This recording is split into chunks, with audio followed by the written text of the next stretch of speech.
Welcome back to the Singapore National Stadium. Here we're ready for session 4 of the track and field meet in the 8th Para Games held here in Singapore for the first time.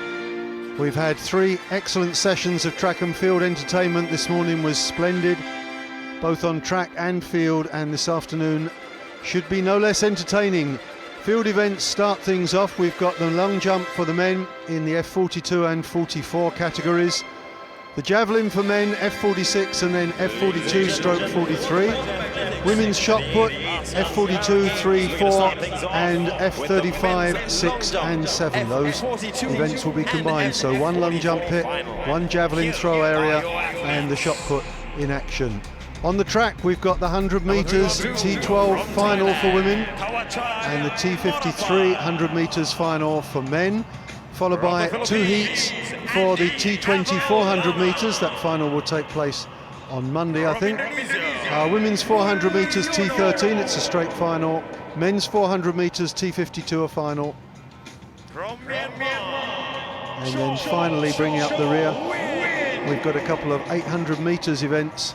We've got the 800 metres for men, and that's the T46 category. And that's to be followed by a number of victory ceremonies. A lot of medals being given away this afternoon. There have been fairly dramatic changes in the medals table since yesterday. As we came in this morning, Thailand were in the lead. I'll stop now. F42 is for field athletes with a moderate impairment in one leg or the loss of limbs. These athletes have to adjust for asymmetric balance in the run-up for javelin and across the throwing circle in shot and discus. So that's the F42 category, and that's the men's long jump that we'll be looking at. There are 4 competitors, and we've got Tawachai Morapat from Thailand, Andy Avalena from the Philippines, Muliano from Indonesia, and Tang Dong Ang from Vietnam. So that's our long jump lineup. We've also got the F44 long jump category, and in that category we've got some fairly familiar names to those of you who have been watching the track and field closely.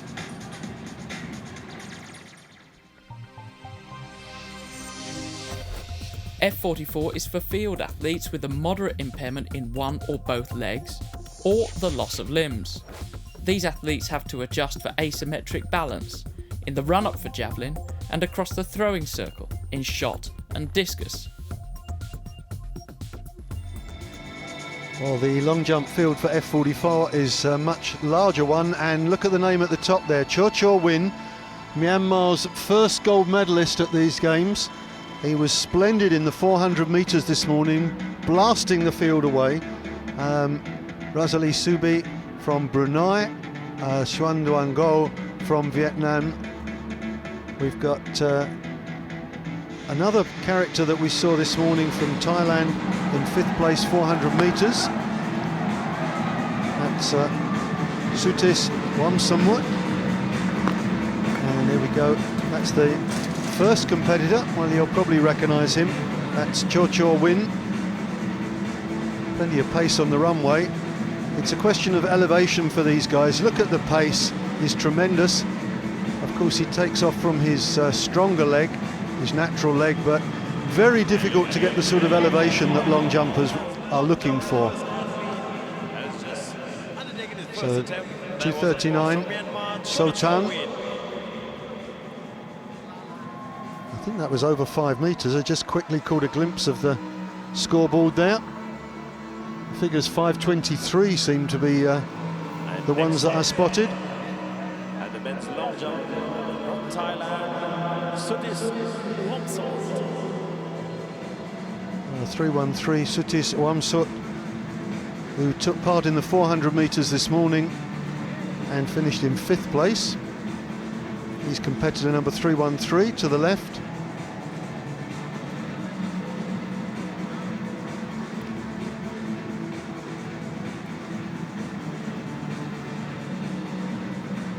.312 is Tawachai Morapat, It's his first attempt, and he's in the F42 final. And you can see how difficult the run-up is for him. Difficult to generate much pace, and he takes off the blade leg. Remarkable to see him jump there. That's not easy. Managed to get reasonable rhythm on the runway. The upper body doing a tremendous amount of work. And he gets the right leg, the blade, out of the way so that he's landing on his natural foot. And 484, that's a great effort.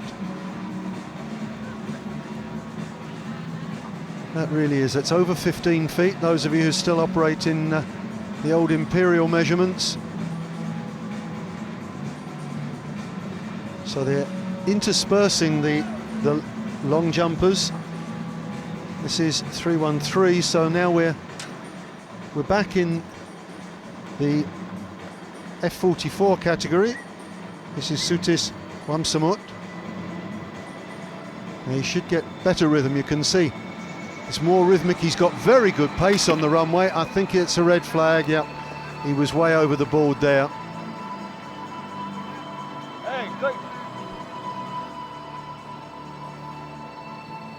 That's tremendous pace, but got it all wrong, didn't he? Chopped his stride, but didn't chop it enough.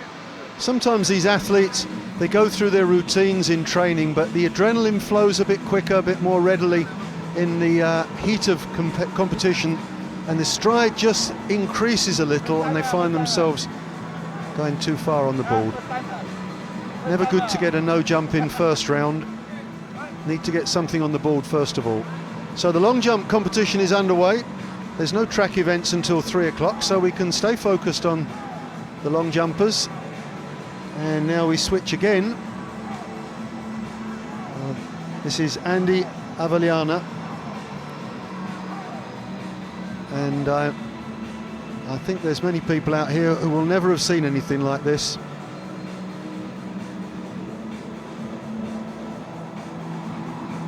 Bounding along, which is hard work. And, well, that is remarkable. That is amazing. I must confess that I haven't seen that before. A one-legged long jumper, hopping all the way, and look at the elevation he gets. That is a truly remarkable jump.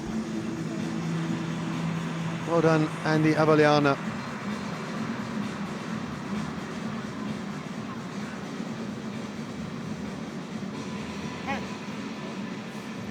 Just having a little word with his coach there.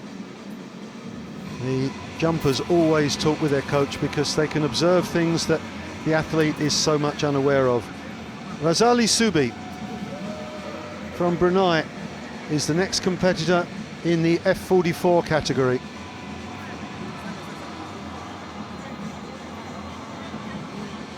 So you will consistently see the F44 athletes much more rhythmic on the runway. Their degree of disability is much less. The highest level of disability has the lowest numbers. So F41 is the most disabled within a particular category. Here we have Razali Subi. Labouring a little bit, gets good pace, nice and short stride, and it's reached out well. He's shy of 5 meters, but it's a good jump.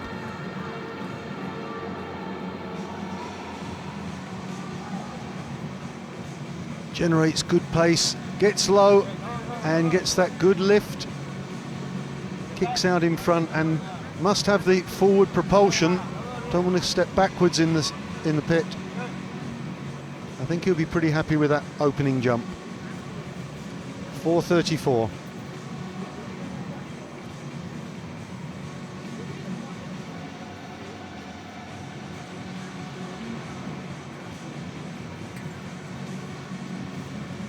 So next to go should be Rasidi from Indonesia.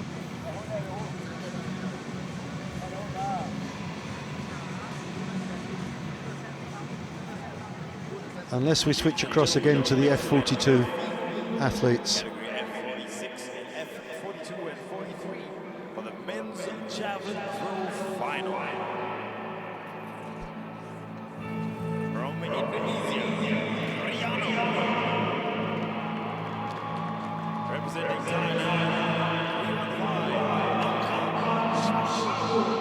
This is in fact Mulyano, competitor 166 from Indonesia. Working hard, generating some speed. He was very short on the board there. That could easily have been 15 centimetres longer, but he's got a jump in. It's up, I think, around 4 meters 50, something like that. You look on the board, he's got a bit of space to play with. Good elevation, good leg kick. So that's Mulyano. He's in the F42 category, 4:43.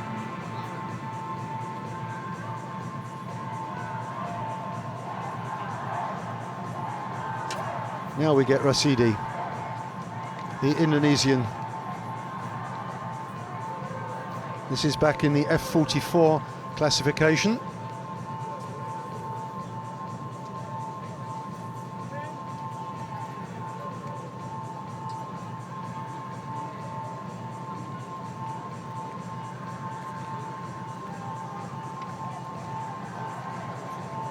With his first attempt.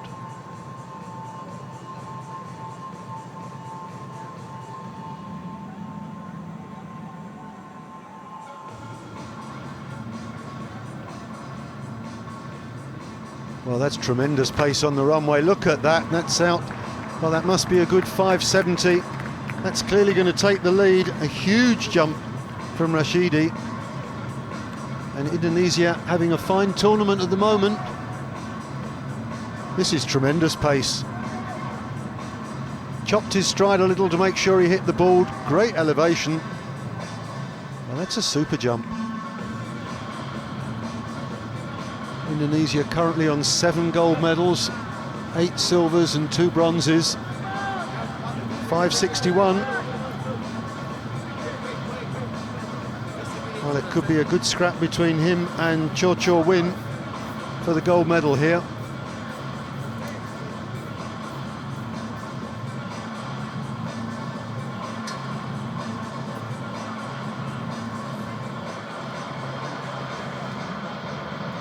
Looking at the medal table for track and field at the moment, Malaysia, who are clearly having a very good championship, 8 golds, 3 silver, 4 bronze. Thailand, 7 gold, 10 silver, 7 bronze. Indonesia, 7, 8 and 2. And Vietnam, 4 gold, 2 silver, 6 bronze. 1 gold each for Myanmar and Brunei. Competitor 222, Saiful Dawang.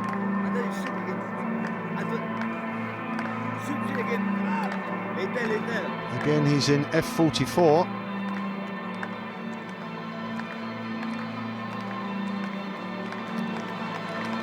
Looks a bit uncomfortable, can't generate huge pace, but what about the lift? And that's another jump well over 5 meters. It's a white flag. That's going to push very close. This could be an outstanding competition. Nice and tall, stands up tall, and look at the height he gets on that.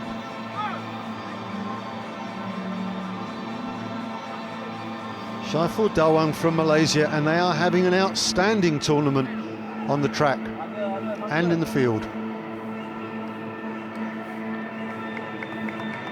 5:52. So just 9 centimeters short of Rashidi's leading jump. So we're back to Cho Win, number 238. And he's certainly going to find the long jump a bit harder than he found the 400 meters this morning.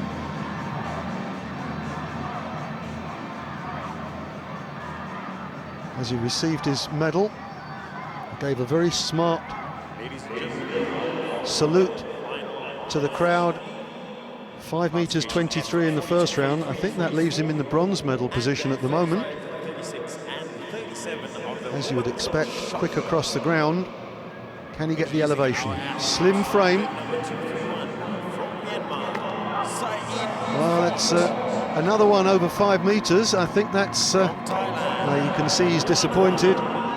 Certainly it's not above 560. Good on the board. good forward projection, but perhaps just not quite enough elevation there. Also from Vietnam, 3-4-1, Tran Thi Thuy Hang. Well, 5.25 is 2 centimetres further than his first round, but that's not going to make any difference. And in F35, F36 and 37 from Vietnam, Ha Thi. So we're back with Tawachai Morapat, Also from Vietnam, number 337. 484 in the first round, which was a tremendous effort. This is the F42 category. Remember, the F42 are a category where they are more disabled than the F44, so you'd expect the 44 jumpers to go a bit further.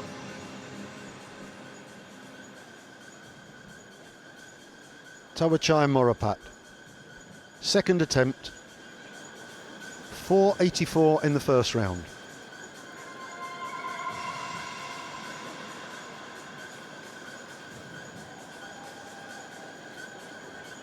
Gathers momentum and takes off from the blade, and I don't think that's going to be quite as far as his first jump. He gets the white flag. He was okay on the board.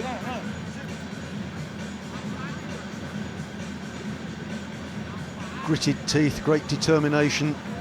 And ladies and gentlemen, we're now with the first round of jumpers in T42. Currently in the lead after the first round. 3-1-2 from Thailand, Tawachai Morapat. 467 this time And around. in classification T44, currently in the lead from Indonesia with a distance of 5.61, Rashidi. So this is Sutis Wamsamut. And up next to jump from Thailand, Sutis Wamsamut. Had a no jump in the first round, so he'll be desperate to get a jump in this time around. This is the F44 category again. Powerfully built man, good pace. I think he might have been a bit long on the board again there. No, he gets the white flag. Now that's a good jump. That's well past the 5 metre mark. Will it be good enough to get him beyond Cho Win Win? Cho Win Win's jump of 5.25 is the first target. Ideally he'd like to be over 5.61, but I don't think he's going to manage that on that jump. He's pretty pleased with it.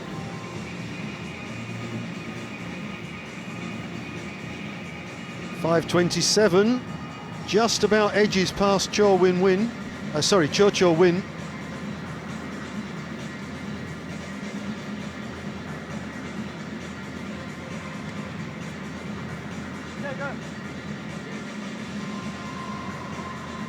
Well, this is Andy Avayana, and if you missed his first jump, please stay and watch this.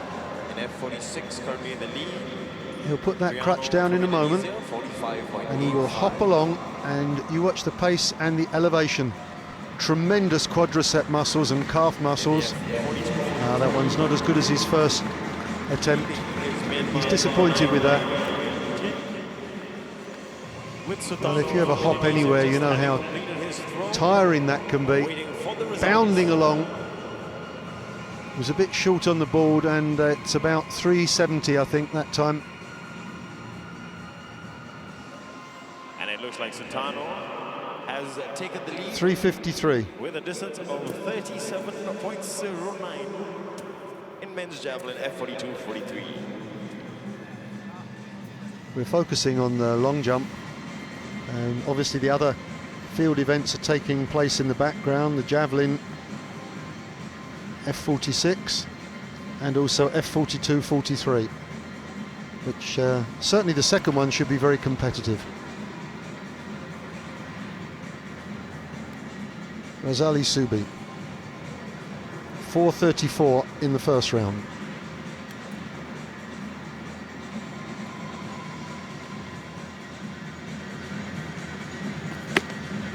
He's well short on the board again, and it's I would think it's about the same length as he managed last time around.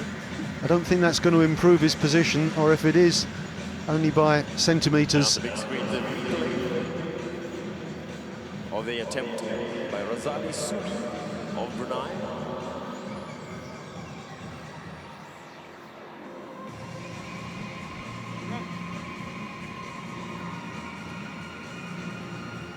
Well, 4:42, so it has improved him by 8 centimetres. Razali Subi.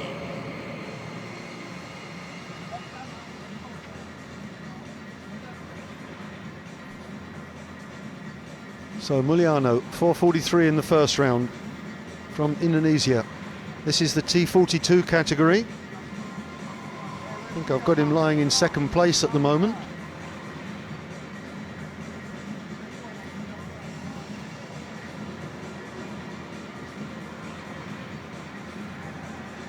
Target for him, 4.84 meters.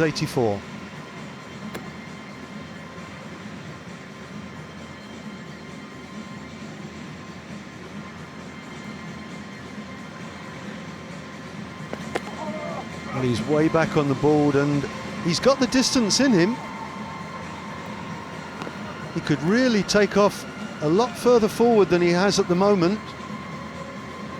He's just touching the front of the board, and he's still hitting around 460.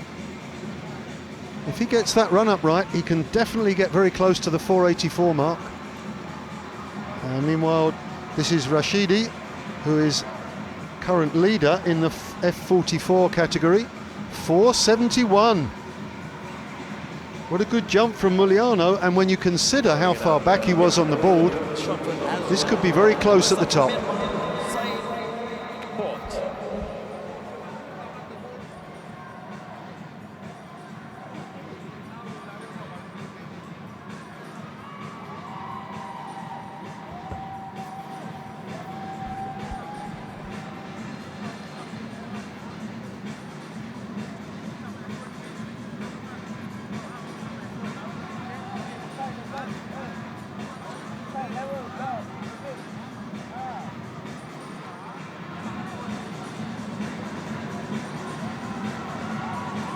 Rashidi currently leading the F44 long jump with 5.61 meters.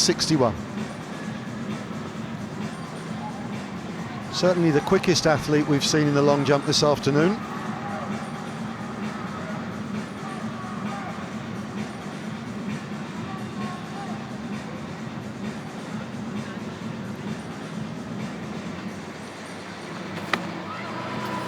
Well, and that's another big jump. My feeling is he's probably just gone a little bit further, maybe around the 470 mark, certainly not over 6 meters. But an excellent long jumper, good hang in the air. I know it defies the laws of physics, but the best long and triple jumpers appear to just hang in the air, and so they continue their forward momentum. He's pretty pleased with that. Definitely another good jump. And Syaiful Dawang from Malaysia will be the final competitor, and it's very close between himself and Rashidi. And ladies and gentlemen, the men's javelin. Didn't quite see Rashidi's time distance there. May have been 5:57. Of the leader, Riano, of course, 245.85 in his first round. So meanwhile, over at the javelin, we've got the F46, which is just two competitors, Priyano and Angkan Chanabun, who both took part in the shot previously. And the F42-43 category, all of the competitors took part in the shot. So we've got gold, silver and bronze medalists from there. Women's shot puts taking place as well. That's just about started. That's in two different categories. And we've got the women's 100 meters T12 category, and that's the first track event of this afternoon, and that's due to go at 3 o'clock. And of course we will divert our attention to the track once that gets started.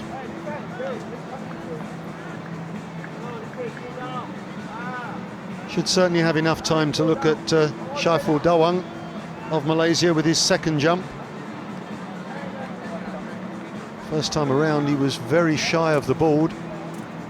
Could have taken off a lot further forward, but a good distance to start off with.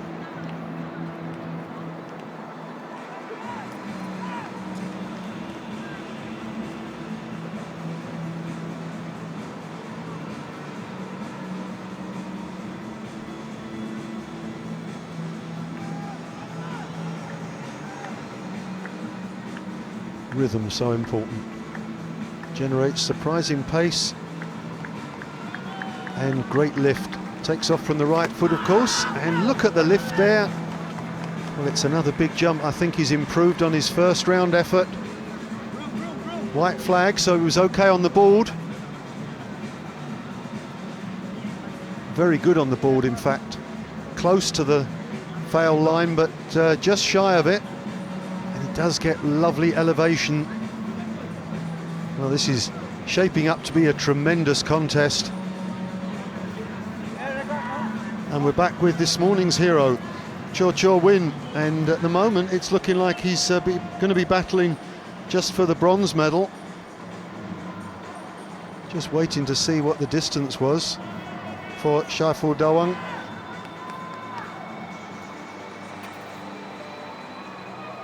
And we're done with the second round in the men's long jump. At classification F42. No change in the leaderboard, still leading. Athlete 312 from Thailand, Thawachai Morapat. So, Cho Win from Myanmar. 5:25, his best effort so far. Well, by comparison with the guys we've just watched, Rashidi and Saiful Dawang, really doesn't get the elevation that is required. Good pace, of course, rangy athlete, good stride, but whereas the other two guys are getting very high in the air, his jump rather flat, so he hits the surface just that little bit sooner. If he could get a little bit more elevation, his pace would carry him further. And 5:32, well, he keeps edging it forward. Picked up 2 centimetres first round, and then another 7 centimetres second round. Now, Sutis Wamsamut jumped 5:27 in the last round. Now this fella does get good elevation.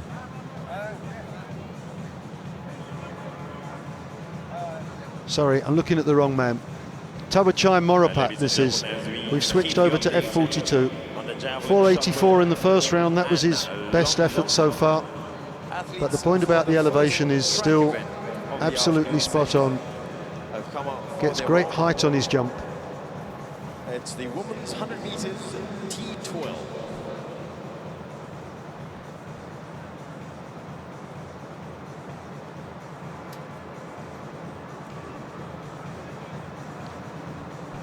So Thawachai Morapat leading the competition at the moment. Very good stride length. Up he goes, and I don't think that's going to improve his time. He's step backwards, which is a signal to them not to bother measuring that one. Didn't get it at all right, bad on the board, and you could see he stepped back in the sand and said, no, don't bother with that one. And we are very close to the final of the women's T12 100 metres.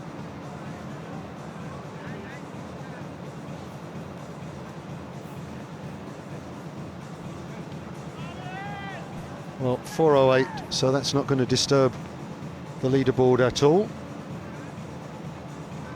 Now this was the man I was talking about earlier, Sutis Wamsamut. 5:27 was his second round jump. He's just seen Cho Win go ahead of that with 5:32.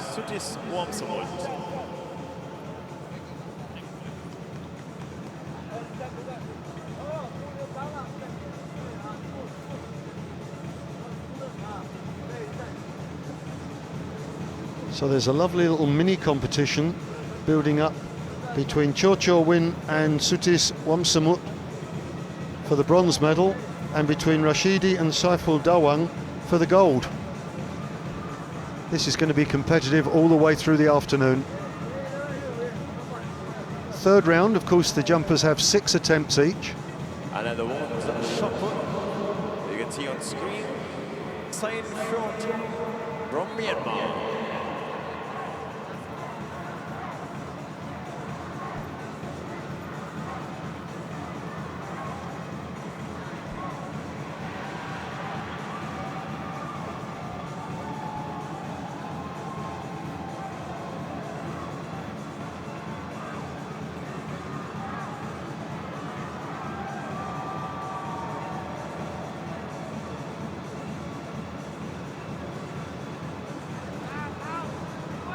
ladies and gentlemen, after round one. There he goes, great pace across the ground. I think he's a little bit long there, yeah, red flag. From Malaysia, this is of 8.9, the Raya Plus. Quite clearly overstepping the board. Classification, Ha Thi Hui from Vietnam with a throw of 6.96 in the lead. So no jump there for Sutis Wamsamut.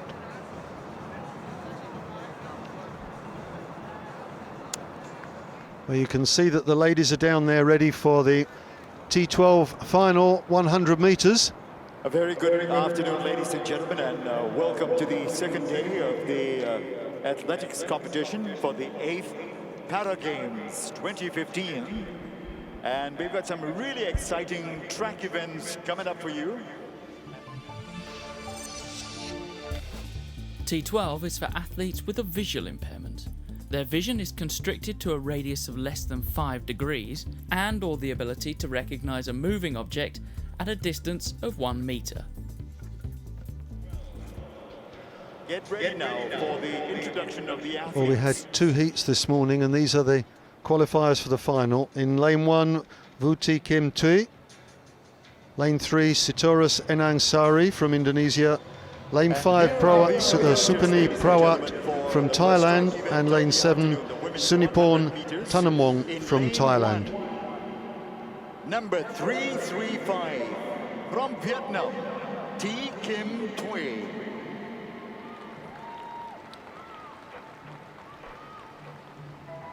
In lane 3, 138 from Indonesia, Enang Sari.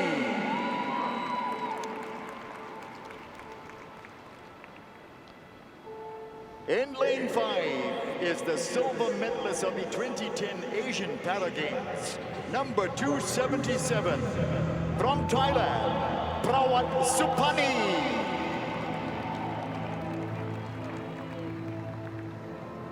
And in lane 7, 278, also representing Thailand, Suniporn Tanamwong.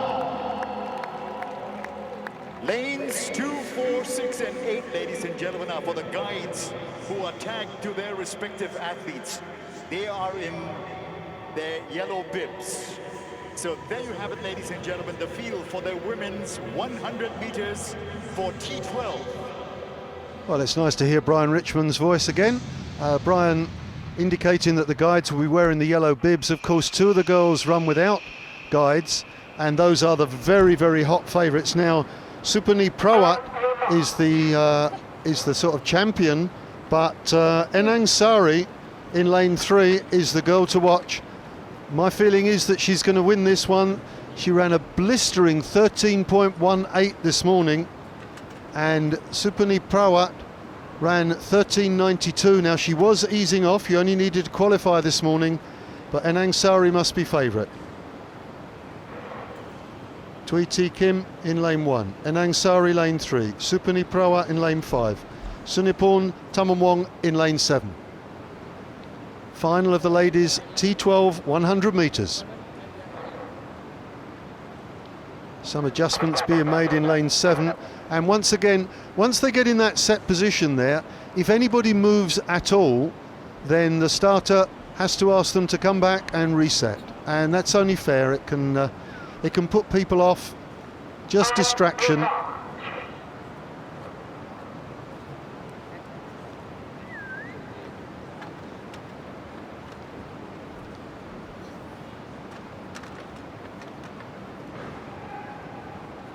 Three of these girls equalled or bettered the old games record in this morning's heats. And could we possibly get a sub 13 second 100 metres here? That would be a truly remarkable performance. I think lanes 3 and 5 will be well away. Off they go, and it is indeed Enang Sari who's taken the lead, and there's no doubt Supani Prawat struggling. Enang Sari blown away the field, and so discouraged is the tie that on the outside Suniporn Tanamwong is coming second, and Supani Prawat has to settle for the bronze. And what a run from Enang Sari. 13.12 we're hearing. and that would be a new games record again.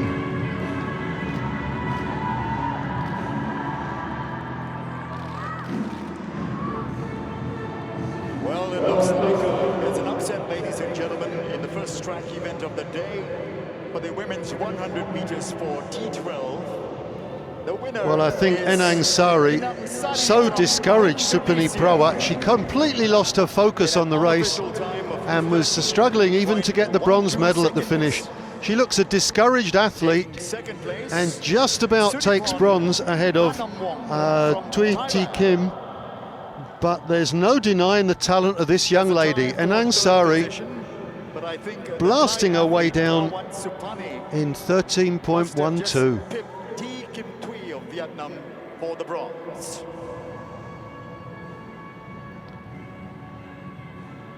Well, we were expecting a much closer race than that, but having seen Enang Sari this morning, it was difficult to say that anyone else could beat her. She really does look an extremely talented athlete.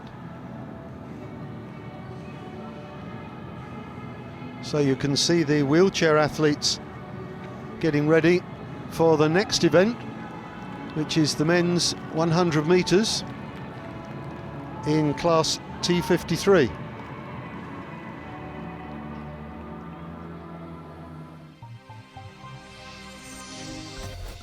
T53 is for wheelchair track athletes who have a high degree of impairment affecting the mid-trunk and legs.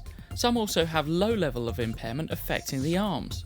These athletes generate power solely from the arms and shoulders.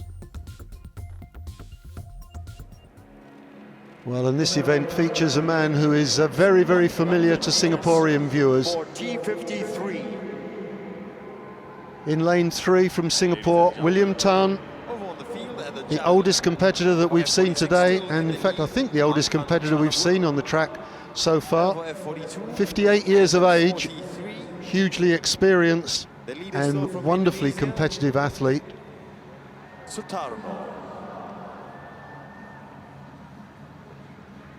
We've got Pichet Krongket in lane 1, Ek Nansamot in lane 2 from Cambodia, William Tan from Singapore in lane 3, Turai Chor from Myanmar in lane 4, Chunpun from Cambodia in lane 5, Sopa Intersen from Thailand, lane 6, Luc Tuong Hoa from Vietnam, and in the outside lane, Pongsakorn Peo. Now, Pongsakorn Peo won the 800 metres yesterday, a prodigiously talented young man, just 19 years of age. William Tay is almost old enough to be his grandfather. And ladies and gentlemen, over at the men's long jump, last jumper, Malaysia's Krongket Pichet in lane 1, he's another senior citizen, 40 years of age. Ek Nansamot from Cambodia, he's just 33. And there's confirmation of that blistering run from Enang Sari, 13.12, a new games record. In the F42, 43 and 44 classification, still in the lead, Malaysia's Daraya Pulis. And in the F35, 36 and 37, also from Malaysia in the lead, Tuhada Idris Umi. So it's an all-Malaysian. Well, there's nobody under the age of 30 in this men's 100 metres final, T53. And remember, they get no benefit from their trunk, these guys. It's all shoulders and arms. When you're looking at some of the other categories, they use their trunk as well, which allows them to generate a lot more power. Now, this isn't the hardest category. In the hardest category, all they use is their arms, and in that case, all of the power comes from them raising the wheel using their biceps, whereas the other athletes all push down on the wheel using their arms and their shoulders. If you can't use your shoulders, then you can't push down on the wheel, but you can pull up, and it's a tremendous effort that they put in. Or F42 rather. Now, this could be hugely competitive. Thailand's Tawachai Morapa. And in the F49, Indonesia's Rashidi in the lead. You can see William Tan in lane 3, Singapore's representative. Ladies and gentlemen, what we are about to witness will be the men's 100 meters for T53. And here are the athletes.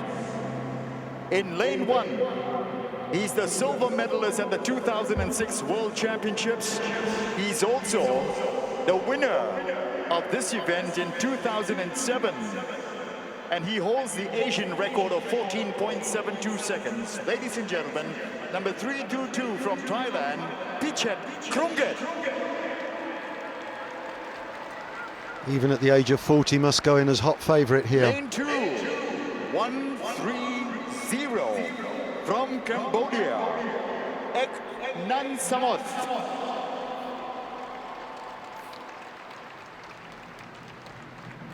In lane 3, Singapore's hope, ladies and gentlemen, number 272, William Tan.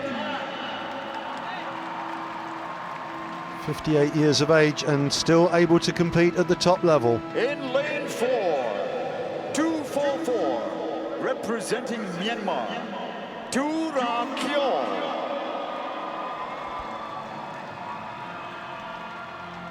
In lane 5, number 132, from Cambodia, Chun Phun.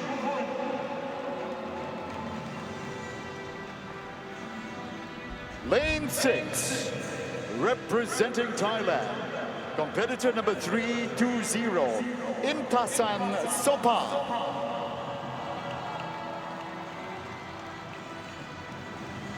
In lane 7, 364, from Vietnam, Luc Tuong Hoa.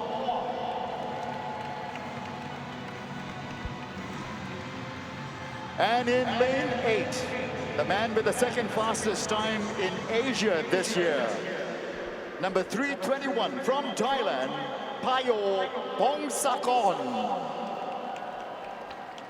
And my feeling is that he is the joint favourite. I think the winner is likely to come from lanes 1 or 8 in this final.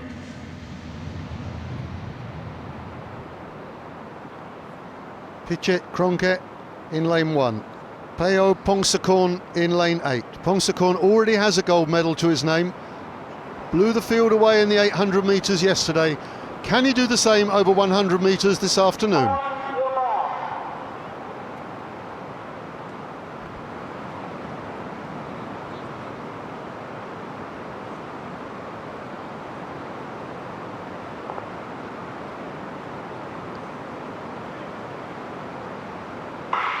And they're off, and in lane 1, Krunget Pichet was the first one to move, and he's managed to steal a march on the rest of the field. Krunget Pichet is out in front, no one's going to catch him surely. Payo Pongsakorn is coming through, but after that disastrous start, and he's just about got up on the line. And an extraordinary performance from the young man. He's overtaken the veteran in the last 10-15 metres. It's a 1-2-3 for Thailand. In first place, Payo Pongsakorn. Second place, Pichet Krunget. And in third place, Intasen Sopa. 15.67 seconds. Well, he got a pretty disastrous start. Look, he's left almost the slowest starter. And look at the pace he generates. At the halfway mark, he's 5 or 6 metres down. But he comes flying through. Once he gets the momentum going, huge energy generated by those shoulders and arms, and it's a 1-2-3 for the Thais. Looking at the replay, ladies and gentlemen, on your big screen, the winner is Payo Pongsakorn, followed by Pichet Krunget, and in third place, also from Thailand, Intasen Sopa. It's a 1-2-3 finish for Thailand. So Brian just confirming the 1-2-3 there. No new games record for that one. Not the quickest race from Payo Pongsakorn, and he looks very relieved there. He's not quite elated. He must be he'll be reflecting on that start. And for all athletes, the start's important, but for these guys particularly, with all that inertia, it's very difficult. You must get a very smooth start, and he got a disastrous start. But as they say, it's not how you start, it's how you finish, and he finished in first place. It's his second gold medal.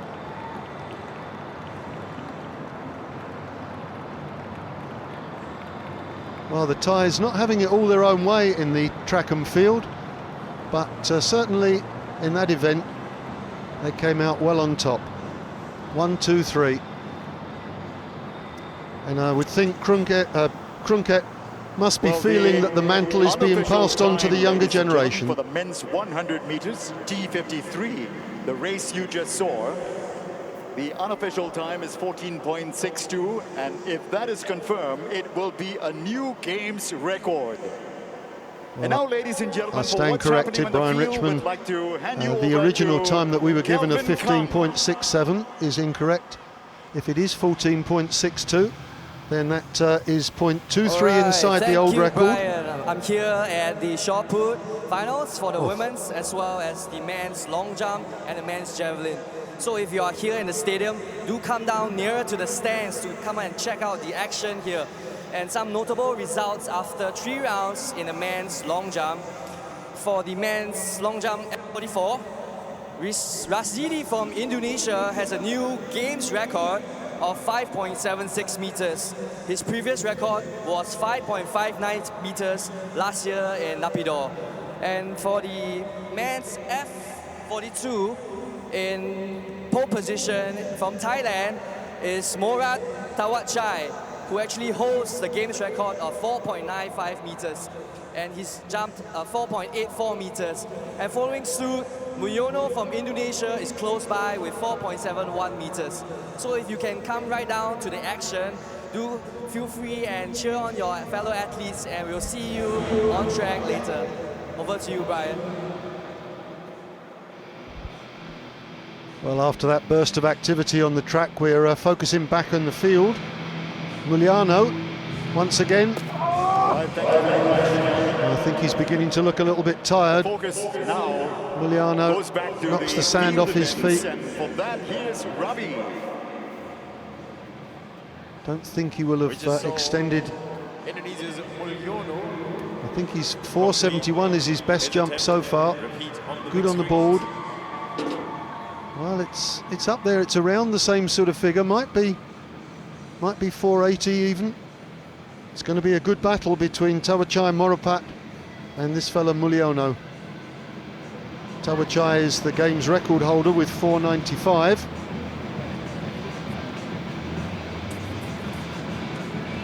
Checking with the coach. Of course, he's fully able in the upper body there. You can see the upper body strength. Muscles over the shoulders, the biceps, the triceps, all well developed, so generate a lot of power from the upper body to compensate for the lack coming from the right side of the legs. So we have a little gap now before there's anything more on the track, so we're back following the long jump, which is no hardship at all. 169 Rashidi.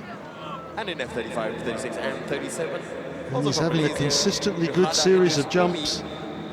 Rashidi, 5:59 was the previous games record, and he was the holder. Well, he's been smashing that, and that's great elevation. Really is. Almost doing a high jump in the middle, but extending it to a long jump. And this fella has looked very impressive indeed.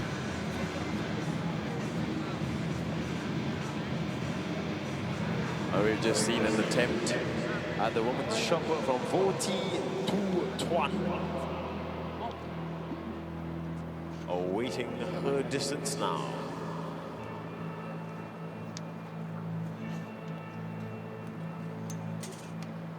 Just a little bit of chat going on between the two Indonesian athletes, Rashidi and Mulyono.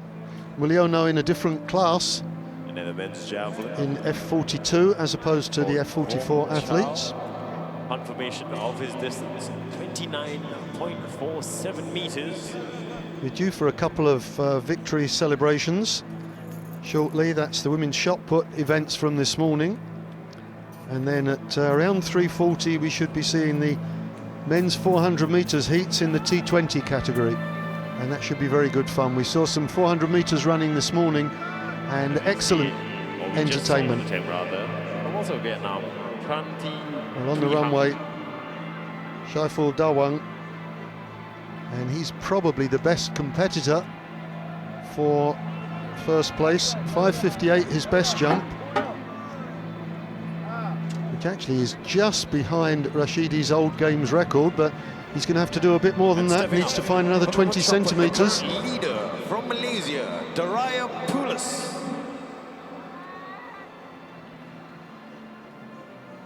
So each of them have got their own cone on the side there, you can see. That's their starting point.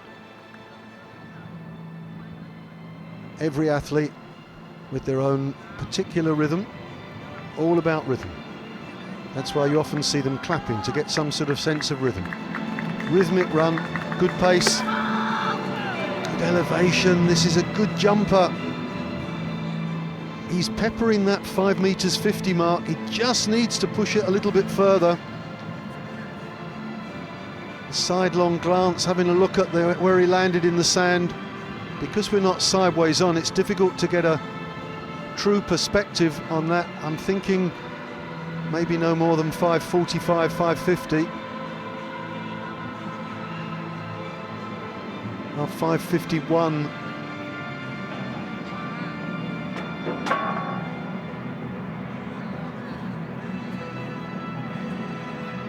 And we're back again to Cho Cho Win.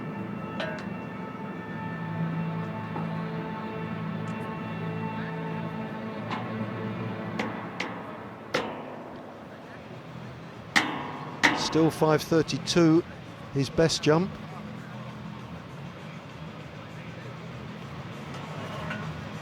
I think from what we've seen of his jumping, he probably doesn't get the height to compete for the gold medal in this, but he's certainly got every chance of picking up a bronze, and he's still thrilled with that 400 metres gold this morning. There he goes. What a good athlete. Whoa, that's a bigger one. That's a better jump. And he's thrilled with that. That was a much better jump. And he's certainly gone over the 550 metre mark. Just seemed to get it together this time, gets better height. Up he goes. And the kick is good. And you can see he's pleased with that.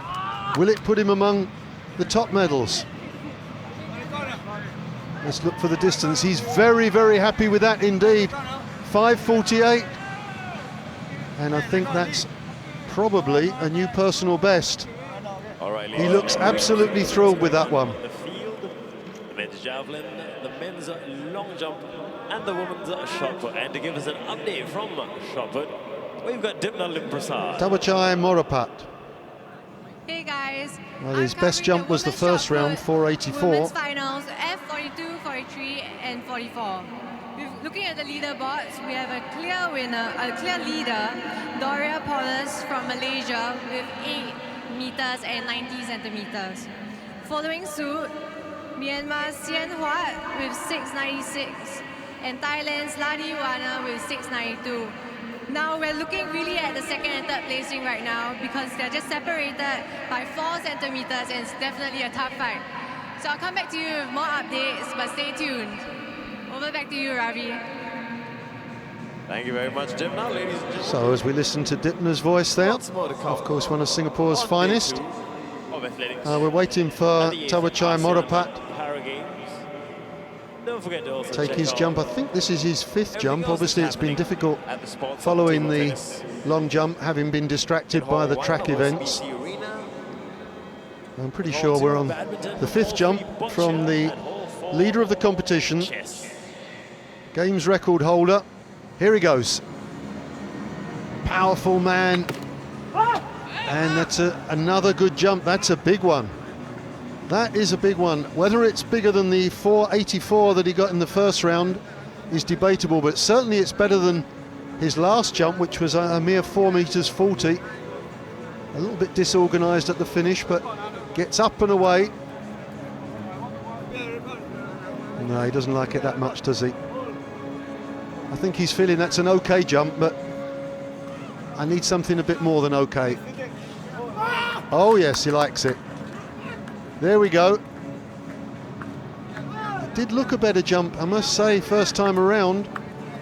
We'll see what the measurement is. Or we hopefully will. And his fellow countryman, Sutis Wamsamut, looking a little bit like a professional footballer with the tattooed arms.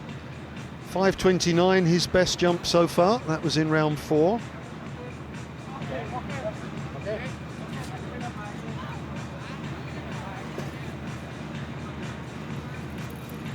Not among the medals at the moment. Needs to find a bit more.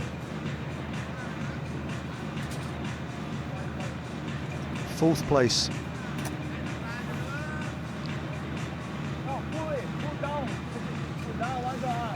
We saw him this morning in the 400 metres. Very cheerful, positive character. Finished 5th in that race. And turning our attention to the men's. A lot of these athletes will be going in several events, making the most of their time.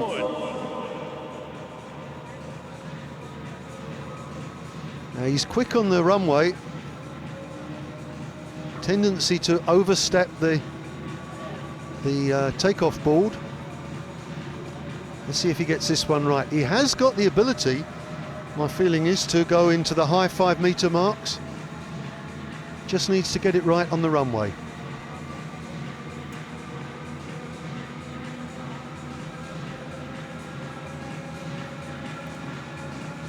Looks a little bit frustrated by the further interruption. Just checks that he's okay to go. Discipline, rhythm, discipline, rhythm. You can see he's quick across the ground. Oh, he's way over the board. Way over that time. It was a big jump, but doesn't count. Red flag.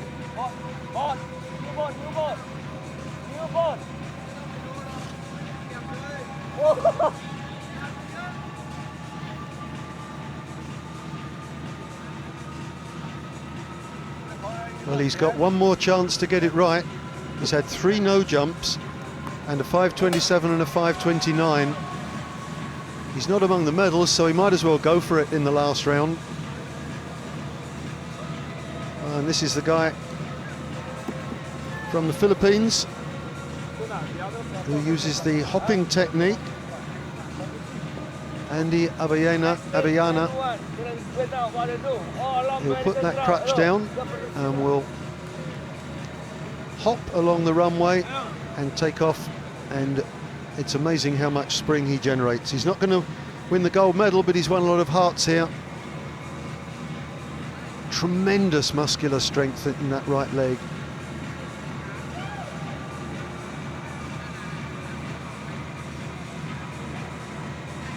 And of course balance as well. This would be difficult to do, even if you didn't have to jump at the end. Oh, he's well before the board. He was looking to get up at around 4 metres. It's a valid jump.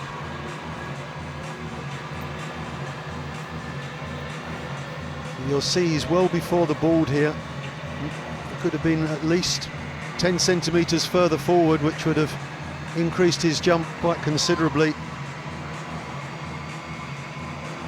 And he's losing his number. I hope somebody helps him out with that on his back.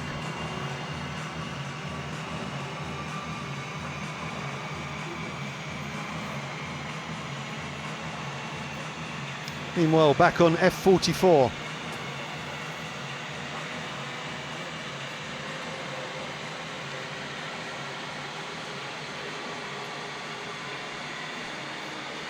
Razali Subi from Brunei. Not among the medals at the moment. 4:67 his best. Needs to be over 5 metres to be in contention.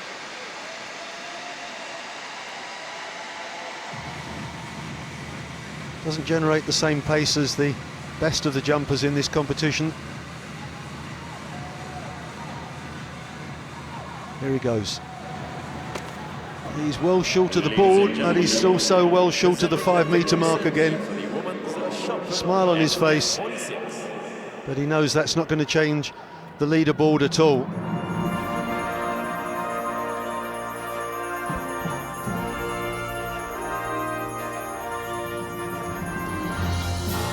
Please welcome the medalists. Medals and mascots will be presented by Mr. Chitinant Birompakdi, National Paralympic Council President, Thailand.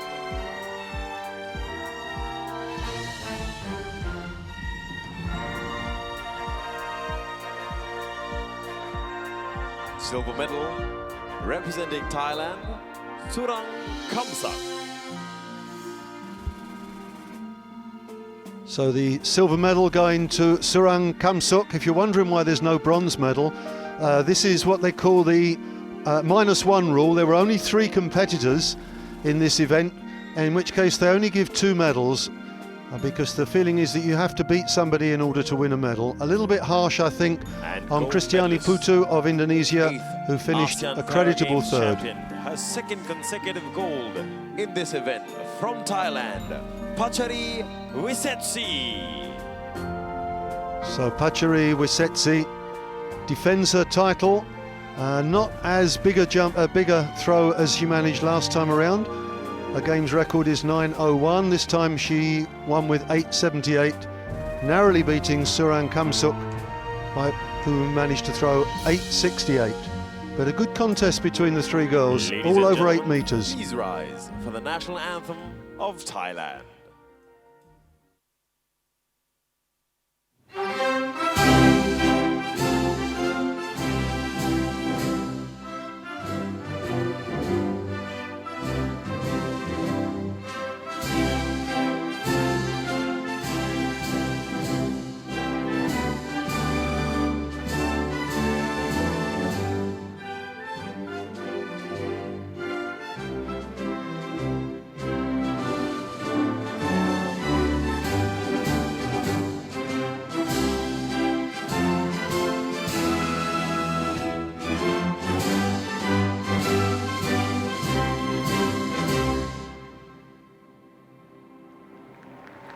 Ladies and gentlemen, presenting your medalists.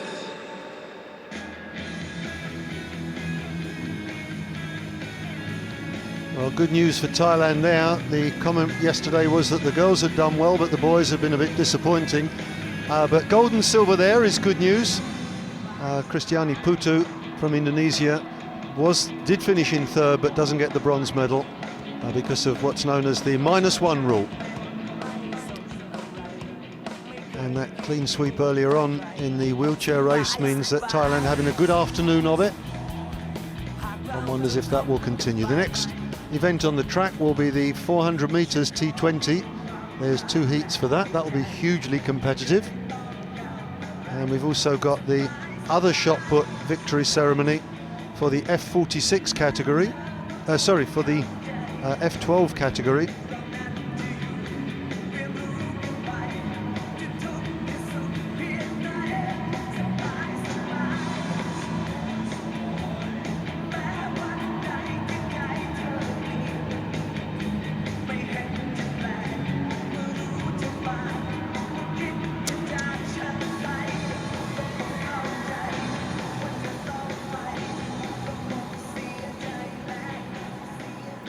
Ladies and gentlemen, while waiting for the next victory ceremony and the next track event, which is going to be the men's 400 meters T20, let's look at the scoreboard, ladies and gentlemen, the giant screen in the stadium, as we will bring you highlights of yesterday's events in athletics.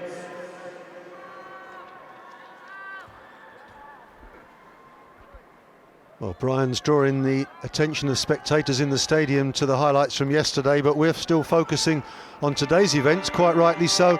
And this is Shaiful Dawang.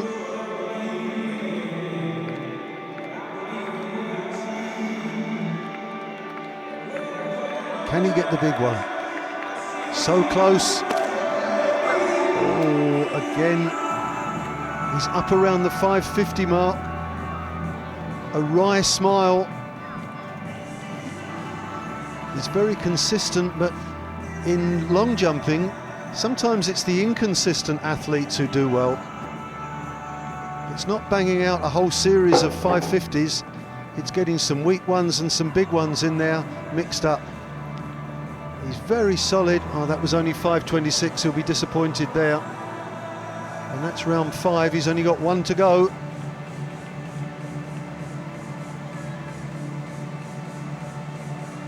Yeah, he knows.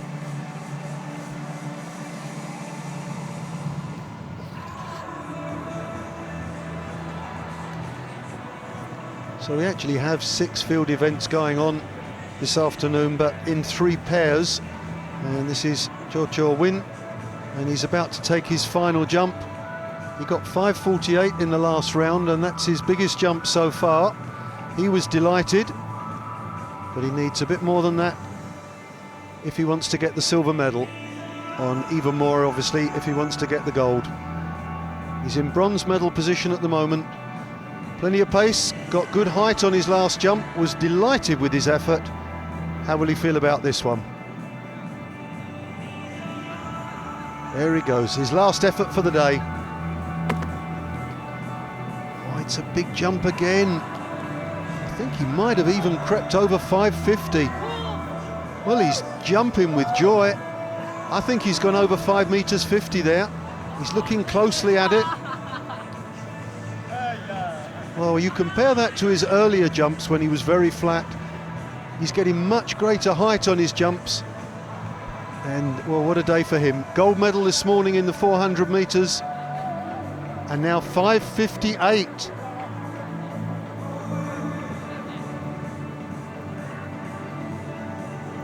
I have a feeling that puts him level in second place for the silver medal. Rashidi, number 169 there, is looking on. He's not going to be troubled. He's still in the gold medal position. But Cho Win may have put himself in a position where he could get silver medal.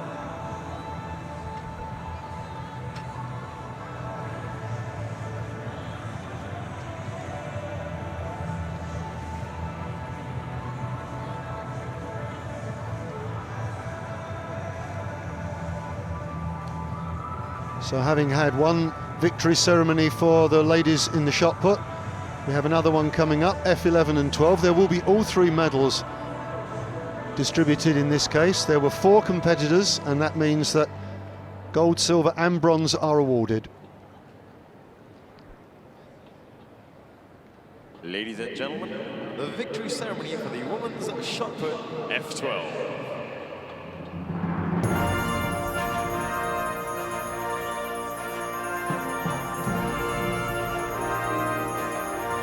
Please welcome your medalists.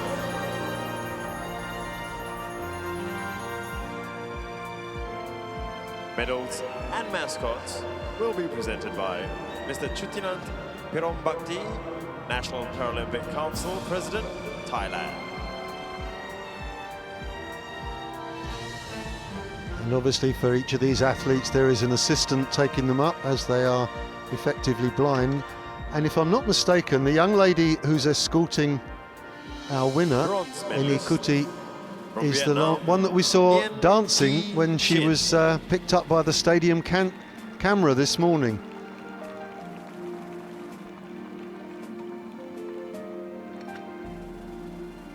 Huyen Thi Chin from Vietnam, 7 meters and 1 centimeter.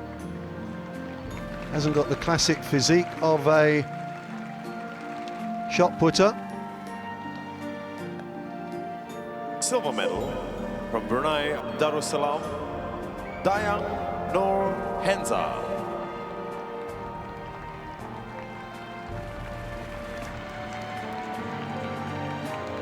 That's a really good effort. And another medal for Brunei, who are picking up medals in this competition, 8 meters and 16 centimeters. And gold medalist an 8th ASEAN Paragames champion with a distance of 10.24 meters from Malaysia, Hemala Devi.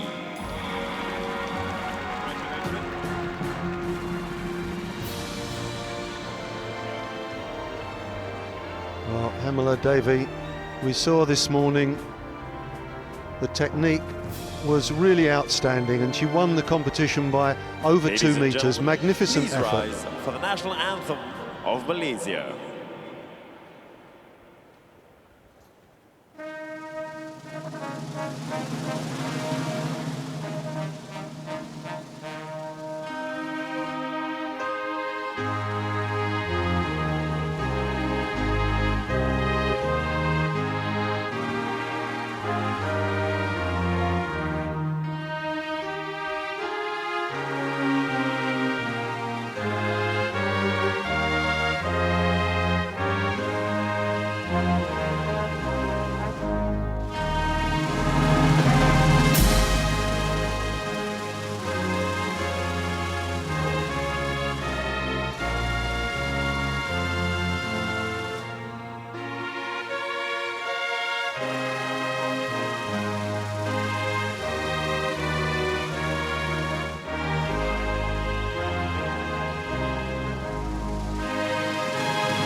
Once again, ladies and gentlemen, your medal winners.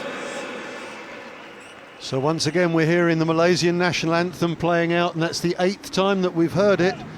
At the moment on the medal table we're looking at Thailand, Indonesia and Malaysia, all with 8 gold medals in the track and field, and there's a tremendous competition building up between those powerhouse countries. Vietnam 4 golds, and then Myanmar 1, Brunei 1.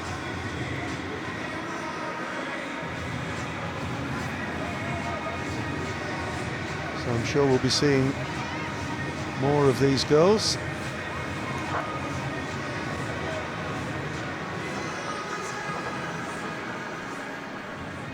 And we'll soon be back on the track for the 400 metres T20 Heat 1, obviously to be followed Ladies and in gentlemen, short order by Heat 2. T20 is for athletes who have an intellectual impairment. They find it hard to understand and apply race plans and tactics.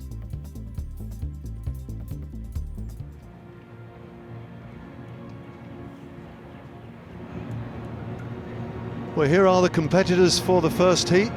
Suhairi Suhani from Singapore, Rosli Mohammed in lane 2, Guillermo Felipus from Indonesia, Mohammed Nasharuddin from Malaysia, Yusra Mohammed Norisham from Singapore, so 2 Singaporean athletes in this event. In Jakrit lane 1, Nananchai number from Thailand, and Anurak 2, Vorit 5. from Thailand in the outside lane. Ibrahim Mohammed Haziq, representing Singapore. In lane 2, number 235, from Myanmar, Hein Tat Zaw. In lane 3, number 305, from Thailand, Tunti Rabut Chonakon. Well, I'm afraid Brian Richmond is misleading you here. He's reading out the runners for the second heat when he should be reading out the runners from the first heat. I'll override him here. This is in lane 4, 205, Mohammed Nasharuddin. I thought he was making a mistake there. I thought I might have got the wrong start list for a moment, but Brian's reading out the starters Number from Heat 2. 266, representing Singapore, Mohammed Norisham. Okay, he's back on track now. Mohammed Nurisham, just 19 years of age.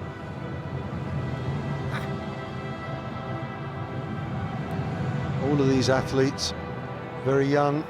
Number 304 from Thailand, Japrik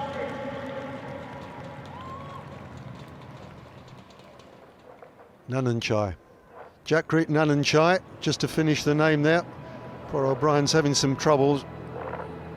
Number 306, also representing Thailand, Anurat Warit. Anurat Warit in lane 7, and he's the senior citizen in this field, and he doesn't look very old. He's only 23 years of age. But the rest of them are even younger. Suhairi Suhani, 18 years of age from Singapore. Rosli Mohammed from Brunei, he's just 17 years of age. Kolimau Philippus, 20. Mohammed Nasaruddin, 20. Mohammed Nurisham, 19. And Jakrit Nananchai, he's 19 as well. So let's see how they go.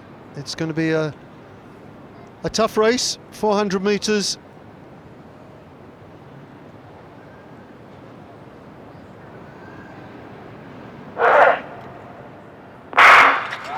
And they're away. It's a nice clean break out in lane 6. Jakrit Nananchai's got a good start. He's chasing down his fellow Thai, and in lanes 3 and 4 we've got Philippus Kolimau and Mohammed Nasaruddin are going well. Mohammed Nasaruddin ahead of Kolimau Philippus, and it's those two out in front at the moment. Mohammed Nasaruddin from Malaysia just staying ahead of Kolimau Philippus, but he's looking very well placed with his dyed hair there, and as they hit the last 100 metres, they're dead level all the way down the back straight. Mohammed Nasaruddin, it looks like he's got enough. He's just about going to hold on. Kolimau Philippus just can't get past him, and the Malaysian Mohammed Nasaruddin holds on and wins in 49.94. That is extraordinary. If that time is right, that's not only a games record, but it's an Asian record. Ladies and gentlemen, it's Nasaruddin, the games record holder, with a time of 49.94 seconds. And if the time is confirmed, it will be a brand new games record. Second is Philippus from Indonesia. Well, you could see there at the start, Anurat Warit stumbling on the outside, but really, by the time they were in the back straight, it was down to Jakrit, who was going quite well and then fell off the pace, and then these two, what a race they put together. And it's all about maintaining your form. You're tired, but you've got to keep lifting the knees, you've got to keep striding out. And Mohammed Nasaruddin there was quite magnificent. Under 50 seconds is amazing.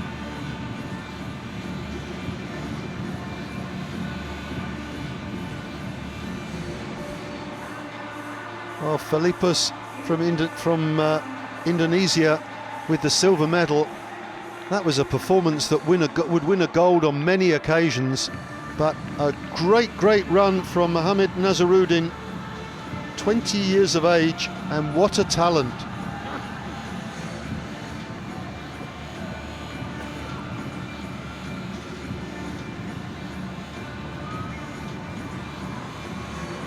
Well, to run under 50 seconds is always good at 400 metres. You can consider yourself an athlete if you can run sub 50 for 400 metres. And Mohammed Nasaruddin ducking underneath that mark there. We've concluded with the men's javelin. And these are the runners for the second heat.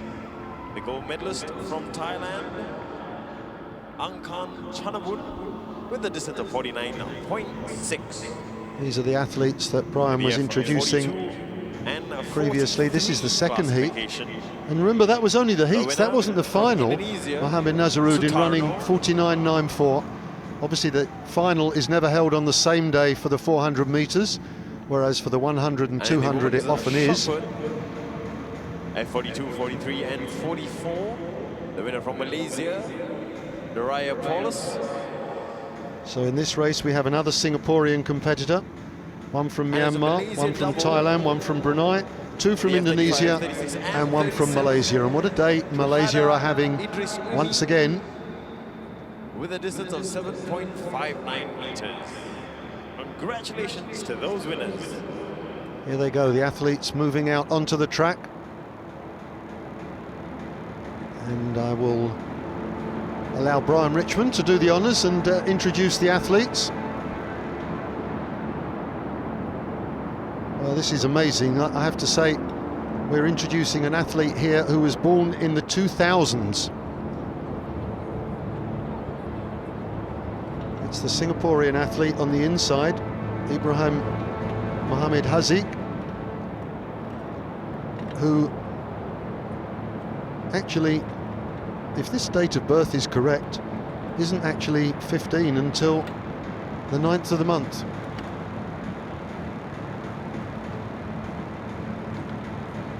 There he is in lane 1, sorting out his blocks. Big moment for the young man. That's number 106 we're looking at, Mohamed Hafizuddin, in the distinctive black of Brunei. He's another youngster, he's only 20 years of age.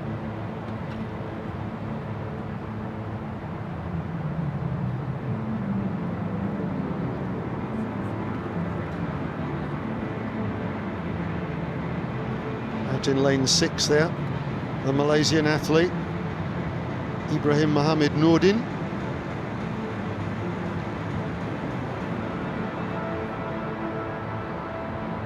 We've got Hang Tat Zor from Myanmar going in lane 2. Chonakorn Chuntirabut from Thailand going in lane 3.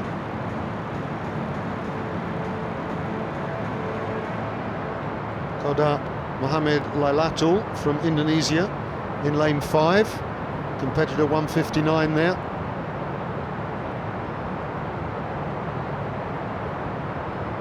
That's Chonakorn Chuntirabut from Thailand. The Thais definitely not having it their own way in the track and field this time around. For F42, the winner from Thailand, Thawachai Morapat. And in F49, a bit of late drama at the end. We have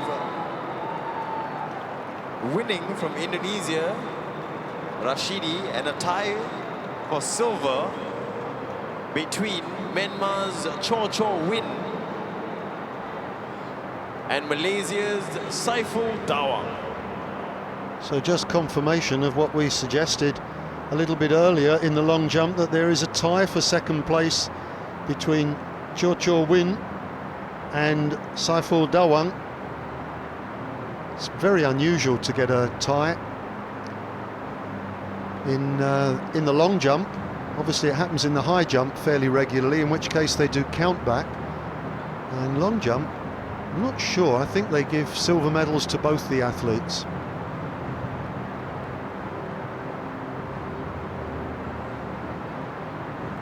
Anyway, at the moment we're focusing on the second heat of the men's T20 400 metres. That's the Singapore runner, Ibrahim Mohamed Haziq.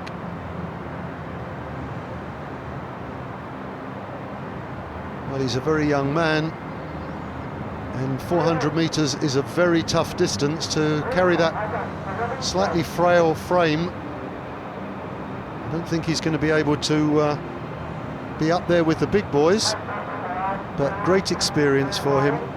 He's earned his place there. Good luck to him. Lane 2 appears to be empty, so Hein Tat Zor seems to have scratched.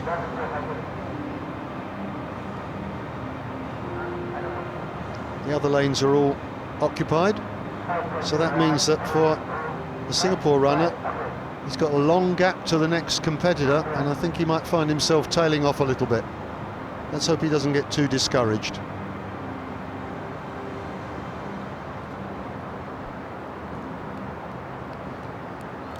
We did have some electrical problems this Ladies and morning with the gentlemen, blocks, but seems to be sorted we out are this about afternoon. ready to run round 2 of the men's 400 meters for T20.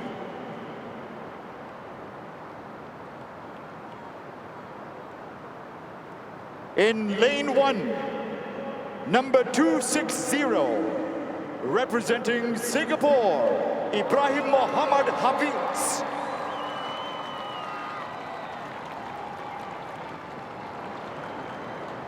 In lane 3, 305, from Thailand, Tuntin Rabut Chonakon.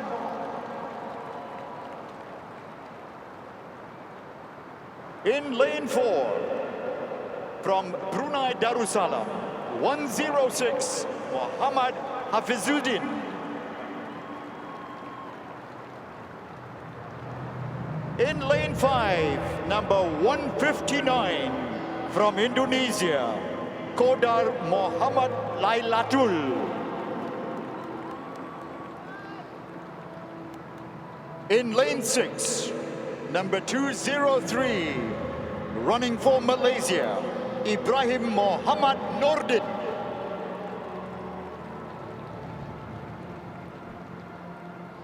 And in lane 7, number 160, from Indonesia, Tini Endi Nordin. So Tini Endi Nordin from Indonesia, And that's the start list, ladies and gentlemen. 23-year-old, for is the round one 2 athlete of the that I don't men's think I'd mentioned 400 previously. meters for T20. Always like to listen to Brian's pronunciation of the names and take my tip from him.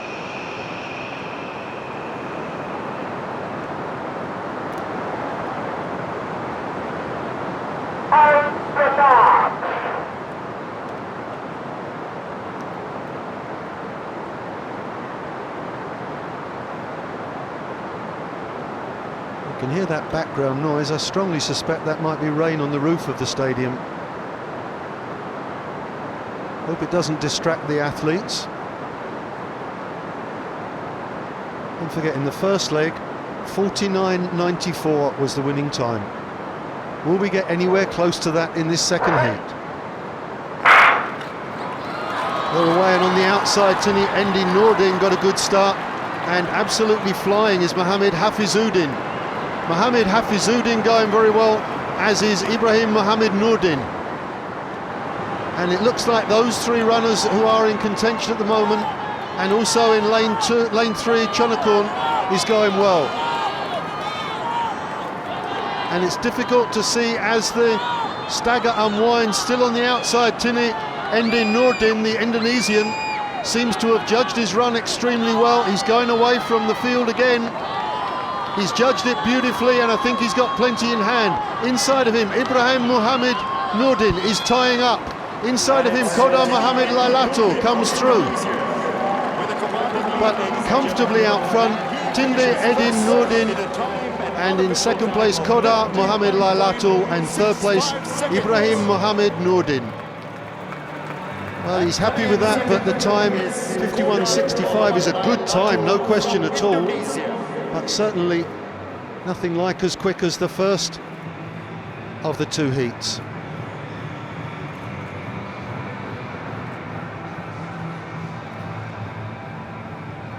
Well, Tini Endi Nordin running a very, very well organised race. He'd at this stage been overtaken by Ibrahim Mohamed Nordin, but you'll see the Malaysian runner completely ties up in the home straight.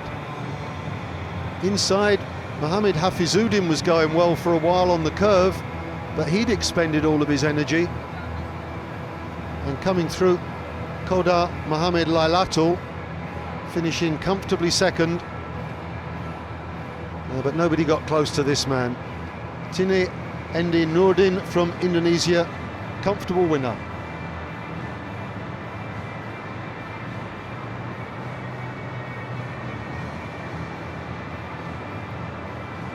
Well, I don't think we saw anything in that heat to suggest that anyone from there can touch Mohamed Nazaruddin. And also Felipus Colimau, 50.71. That's a tremendous time. then you're looking down at Suhairi Sahani of Singapore, who's qualified for the final. But you're talking about 55 seconds there. So the competitors for the medals will certainly be Mohamed Nazaruddin, Philippus Colimau, and from this heat, Tine Endi Nurdin. I think there'll be 1, 2 and 3, and quite possibly in that sequence. But that's an event for another day. You never have the heats and the finals for the 400 metres on the same day.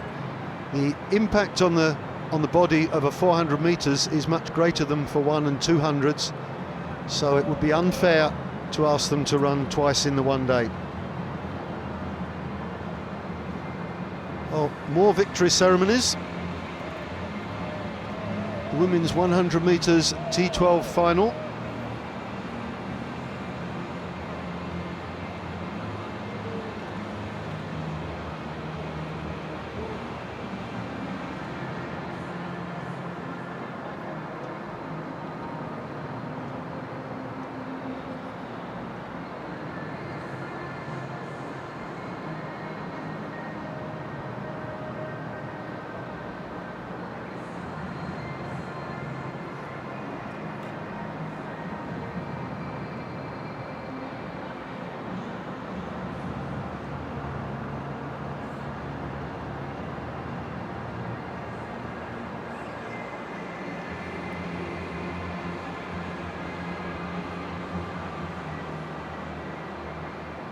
Ladies and gentlemen, the victory ceremony for the women's 100 metres T12.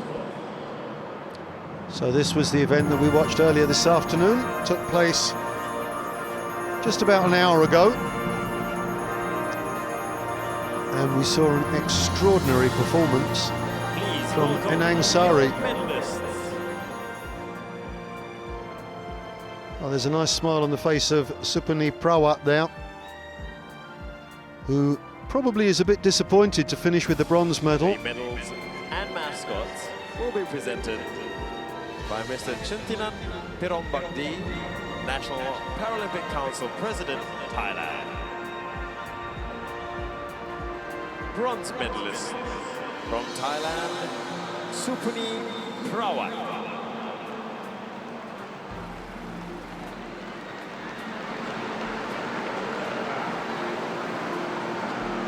So a bronze medal, but I think she'll have gone into it thinking she ought to win the silver. Well, she didn't actually run with her guide, obviously.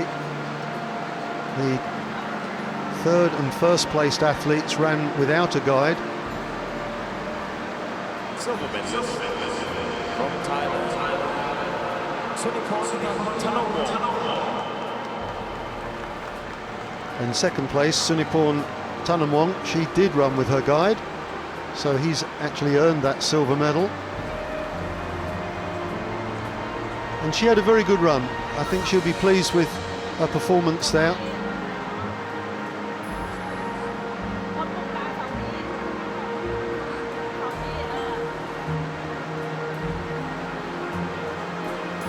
Gold medalist and 8th ASEAN Games. 8th ASEAN Para Games champion from Indonesia, Enang Sari Sitorus.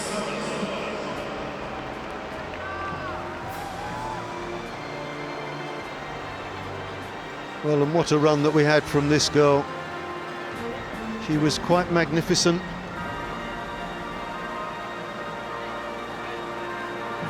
.12 she ran. Also accompanied by the Absolutely smashing the game's record.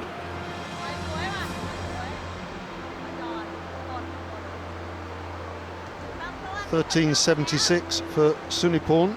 Ladies and gentlemen, please rise. 14.19 for Supani.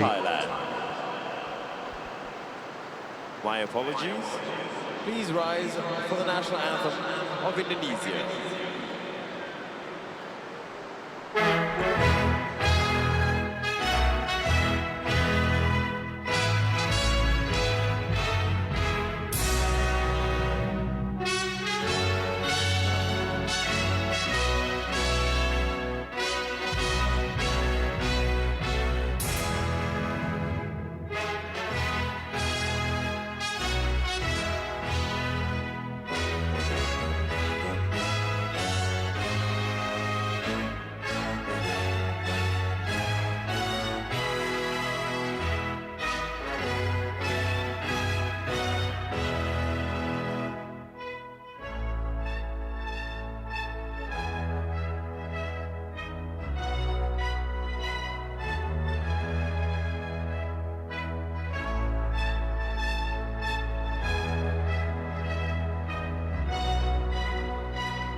Well, this is an athlete that we're going to see a fair bit of in these games, I'm sure. Once again, ladies and gentlemen, Tremendous talent. 8th ASEAN Para Games medalist. Enang Sari, make a note of the name. She really is a talent.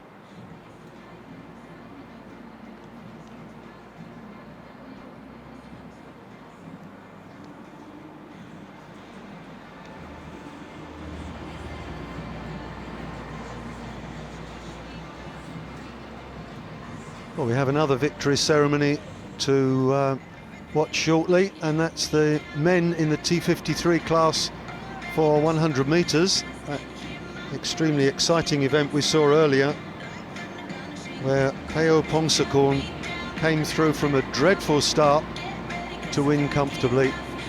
Here's confirmation of the finishing times. Now, when the stadium announcer was reading out the times, he read 14:62 for Peo Pongsakorn, which would have smashed the game's record, but he's down here as 15:58, which I think is more accurate. That was the time I had down originally, was just about over 15:5. Given it was such a slow start, it would have been remarkable to break the record. So I think we're going with a little bit of overstatement from the stadium with regard to records.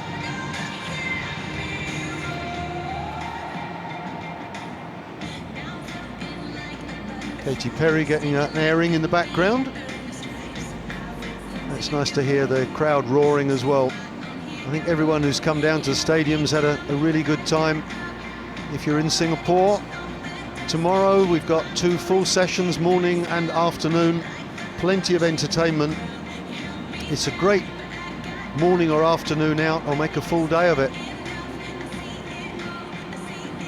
Most days there's a football match at lunchtime, so you can watch some track and field in the morning, some football at lunchtime, some track and field in the afternoon. My idea of just about the perfect day.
The victory ceremony for the men's 100 meters T53.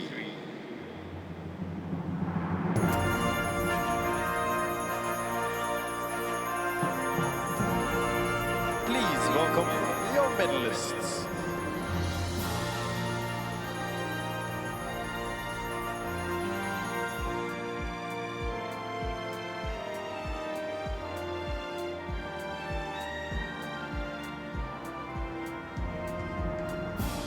The medals will be presented by Mr. Chutinan Pirombakti, National Paralympic Council President, Thailand.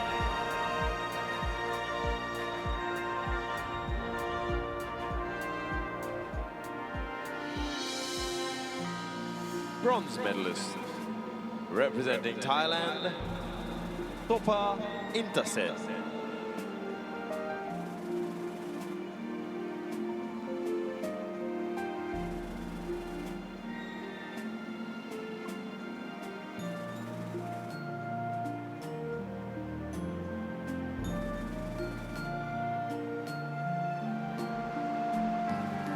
silver medal from Thailand, Krungen Pichet.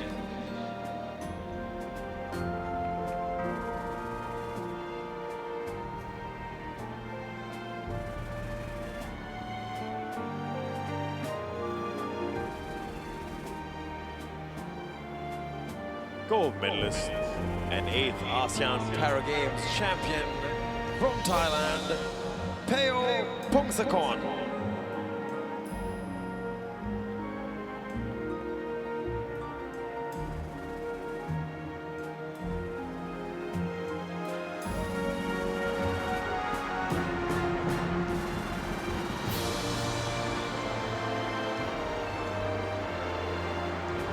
Ladies and gentlemen, please rise for the national anthem of Thailand.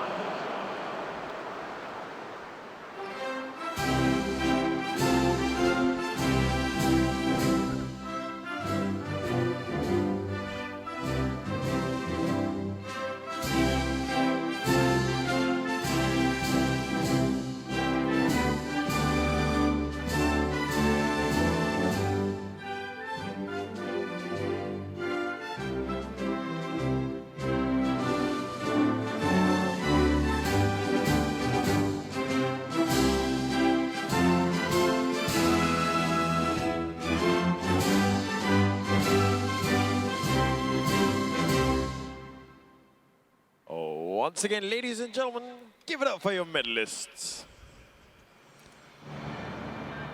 I'm not sure about give it up for your medalists, but what a magnificent performance from Peo Pongsakorn. It's a pretty magnificent afro he's wearing as well there. That gets hidden when he's actually racing, but the young man is such a talent. He's going to be around for ages and he's going to set a lot of records. That was a superb effort to back up his 800 metres win, where he won very comfortably. He blew the field away then, and it was an experienced, good field. And this time around, he was so far down on the on Krungen Pichet that you thought he couldn't possibly get back. He had a disastrous start, but the pace once he gets going is remarkable. Now this is confirmation of the long jump outcome. And Tawachai confirmed in first place, Muliano second, as we thought, and in third place Andy Avayena. Now, as Tandong didn't actually compete, not sure whether they will give out 3 medals or not, but Rashidi took first place, joint second between Saiful Dawan and Cho Win, and then fourth place for Sutis Wamsamut, on the program, ladies and gentlemen, and in fifth place the women's Rosali Subi. 400 meters T13. Now back on the track, we're looking at another 400 metres event. This will be the women's 400 metres.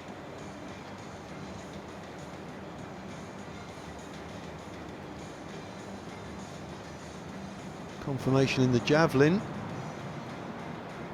Angkan Chanabun was the winner.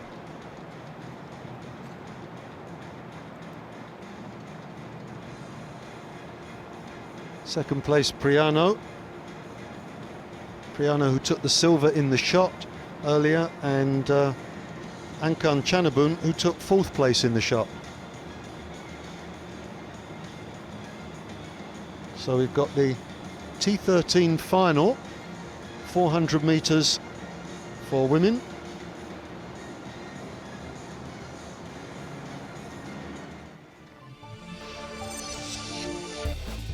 T13 is for athletes with a visual impairment. Their vision is constricted to a radius of less than 20 degrees and or the ability to recognise a tennis ball sized object at a maximum of 5 metres. Well, these 4 ladies will be very familiar to one another. They all competed in the 100 metres and finished in first place Felicia Mika, second place was Nuhayu An Nur Hayu. In third place was Dong Thi Hai Yen, and in fourth place was Vongdala Sulipone. Let's see how they go this time around. We've got An Nur Hayu from Brunei in lane 1. We've got the Laotian Vongdala Sulipone, their one and only female athlete, in lane 3. Felicia Mikat from Malaysia in lane 5, and she looks a very, very accomplished athlete indeed. And Dong Thi Hai Yen from Vietnam will be going in lane 7. So these are partially sighted, very, very limited vision, but they'll be running without guides. That's the Laotian Vongdala Sulipone, just 16 years of age, very much here for the experience, up against the much more experienced athletes, particularly from Vietnam and Brunei. But interestingly, this young lady who took the gold medal is actually only 16 years of age herself. And my apologies, Dong Thi Hai Yen, who I forgot to mention, is only 15 years of age. And if I'm not mistaken, it's her birthday tomorrow. So it will be a lovely birthday present for her to get a medal in this competition.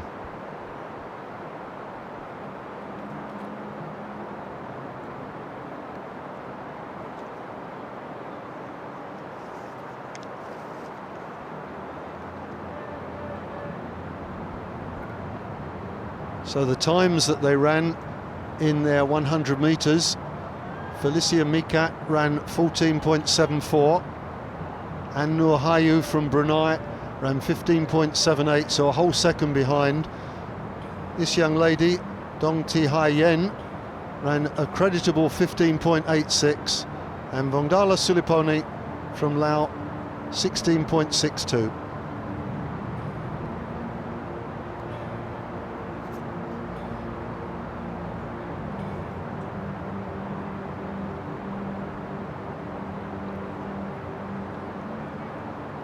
The Games record for this event is held by Prawat Supani of Thailand. She set that at 63.01 seconds, which is very quick. The Games record is held by Supani Prawat of Thailand, established in 2009, a time of 1 minute 03.01 seconds. In lane 1, representing Brunei Darussalam, 102, Mohammad Yusuf An Nur Hayu.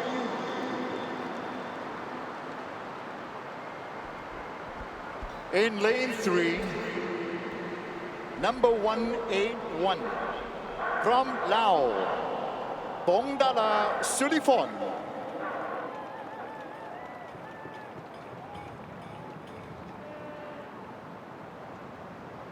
In lane 5, 187, from Malaysia, Felicia Mikat.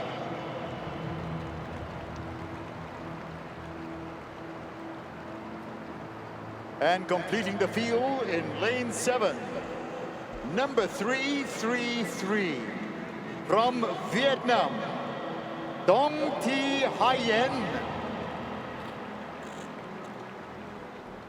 And that's the lineup, ladies and gentlemen, for the women's 400 meters T13. Well, we may well be looking at the likely gold medalist here, Felicia Mikat. A maturity beyond her years. She looks completely unfazed by the attention, the tension, and yet she's already got 1 gold medal. I think she could be well on her way to getting a second.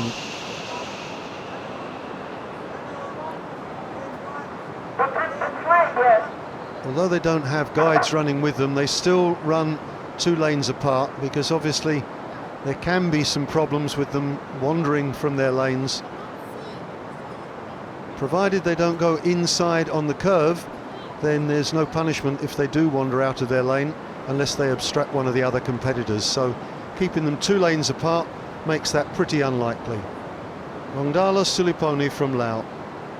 They only sent a group of 4 track and field athletes, 3 young boys and this young lady. It would be lovely to see her get a medal. The full set of medals will be allocated for this event as there are 4 competitors.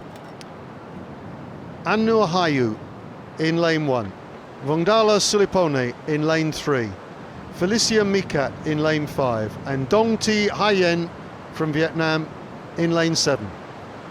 The women's T13 400 metres underway. Oh, and a terrible start from Felicia Mikat. She stumbled out of the blocks very slowly, and in the outside lane Dong Thi Hayen has got off to a good start. On the inside Annur Hayu is going well, but Felicia Mikat is coming storming back, and she's in the lead at the moment when we allow for the stagger. I just wonder if she's gone off too quickly. She's got good range of movement there, nice long stride, and on the inside Annur Hayu.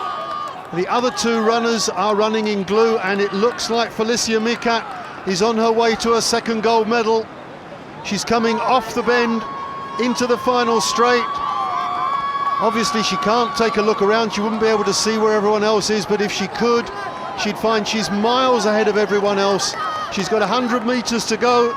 She's certainly not going to crack the games record, but just needs to keep going. And the other 3 labouring.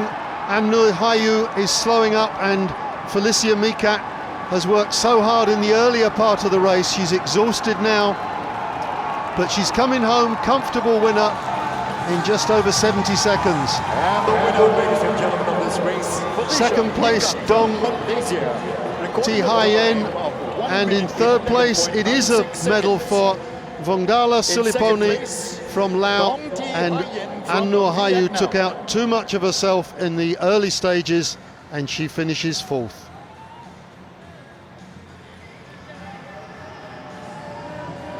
Well, inexperience took its toll there. She had a dreadful start, didn't respond very well to the gun and stumbled once she got going, and then she went far too quickly in the early stages. There she is, you can see she's dwelling in the blocks, and once she gets going she's hammered round that top bend, and down the back straight she's almost running at 100 metre speed there, and that's bound to take its toll as she comes into the curve and off the last bend. Well, you can see by the finish she's just jogging home. But all of the competitors, it took a lot out of them.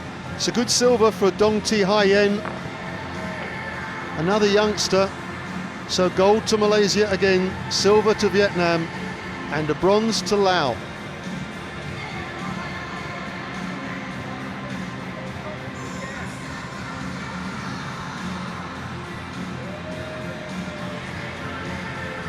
I think Felicia Mikat's response to running 400 metres is exactly the response you would get from any 100 metre runner anywhere in the world.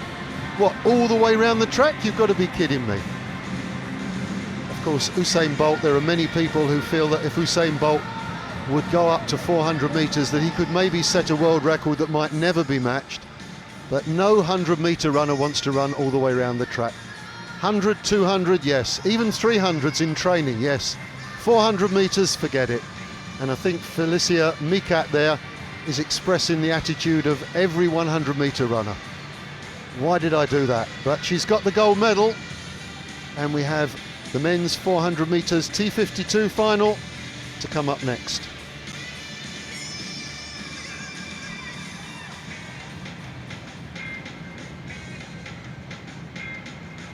That race is scheduled for 4:30. So T52 is for wheelchair track athletes who have a high degree of impairment affecting the trunk and legs and a low to moderate impairment affecting the arms and shoulders. These athletes generate forward power by primarily using their biceps to pull the wheelchair rims up rather than pushing down.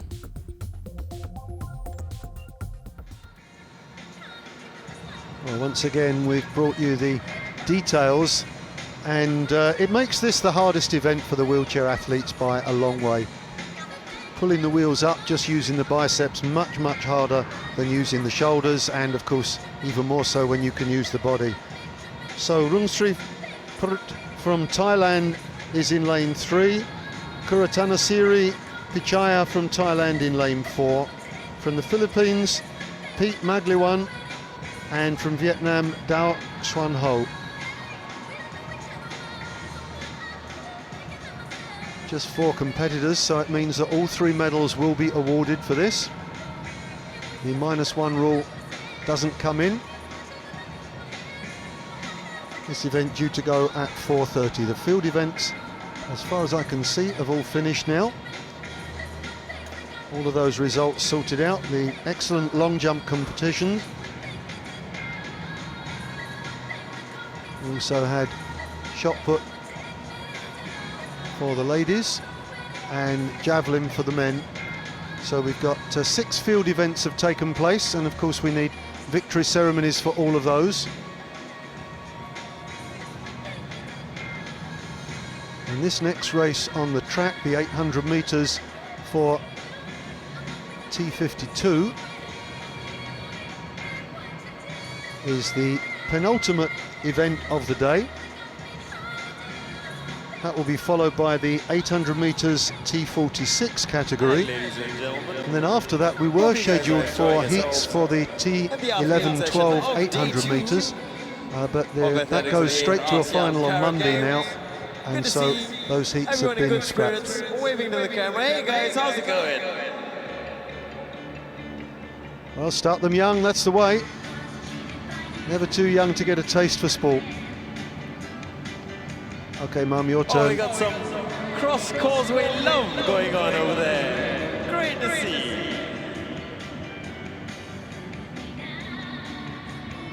I thought that young man was trying to start a Mexican wave there for a minute, waving his arms in the air. And you've just been interrupted, guys. Oh, everyone's getting in on the action. Let's get more people in, and more people in. Call your friends.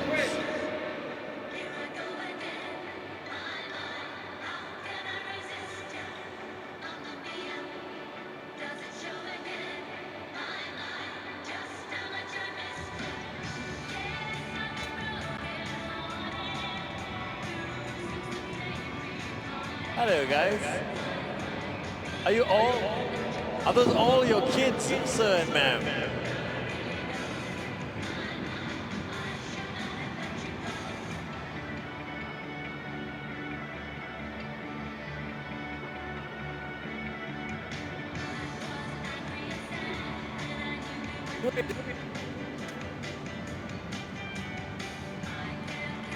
Great to see lots of families up and about on this Saturday at the National Stadium.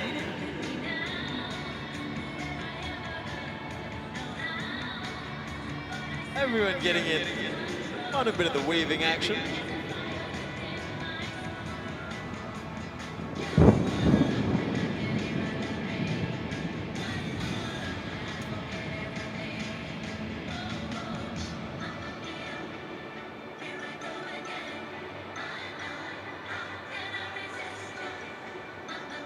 What's up? What's up?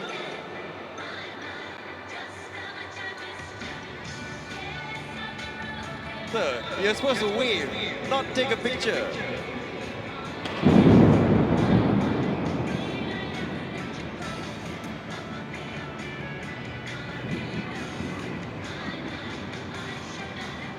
Well, the weather outside not looking great, but at least the spirits are being kept up inside the stadium.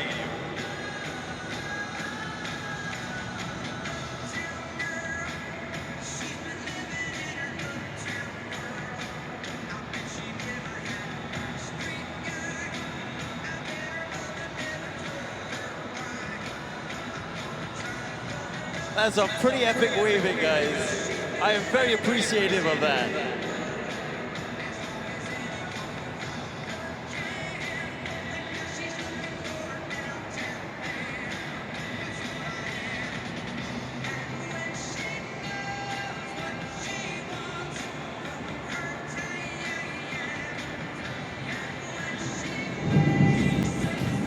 That's great.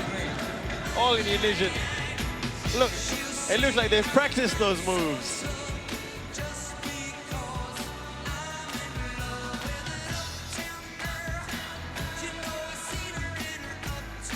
Everybody waving. Oh, tongues being stuck out. Sir, in the grey shirt, give us a wave. Yo, what's up, boys? Who are you guys supporting? I can't see.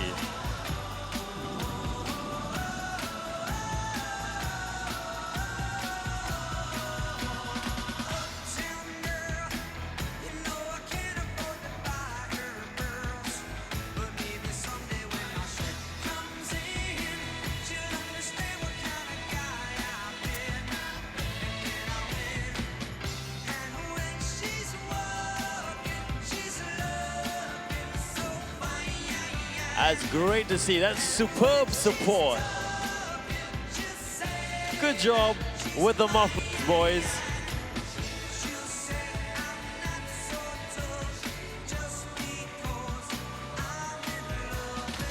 All right, ladies and gentlemen, thank you so much for saying hello on this Saturday afternoon. The next event on the track gonna start very soon. Well, the next event on the track will indeed be the men's 800 metres T46. T46 is for runners with a moderate or high degree of impairment in one or both arms, or the loss of limbs. These athletes generate drive almost exclusively using the legs with reduced counterbalance from the arms.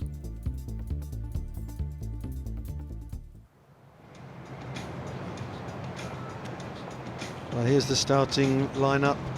Isidro Vildasola from the Philippines, Bong Hong from Cambodia, Sabanda Erens from Indonesia, Chek Yun from Cambodia, Rao Angoluan from Philippines, Tran Van Duk from Vietnam, and on the outside from Malaysia, Mohammed Ashraf.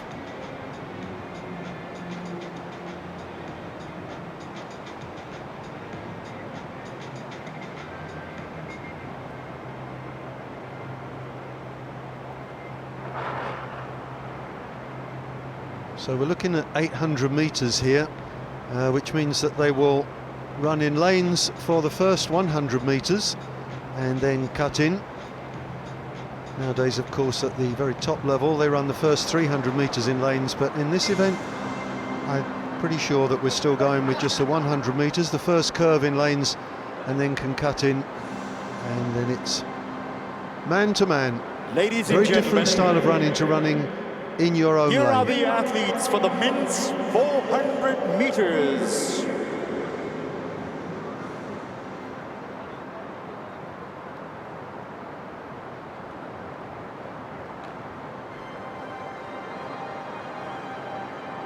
Isidro Vitasola there that we can see from the Philippines.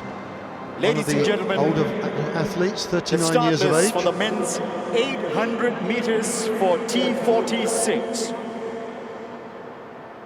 In lane 1, 253, Vildasola Isidro from the Philippines.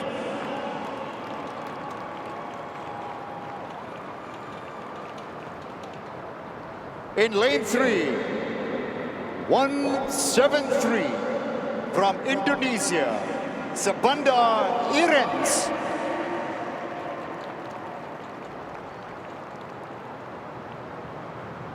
In lane 4, number 128, representing Cambodia, Yun Chek.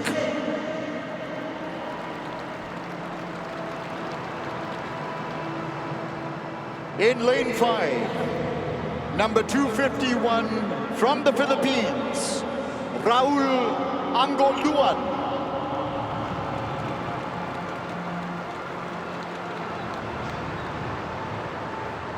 In lane 6, number 362 from Vietnam, Tran Van Duk.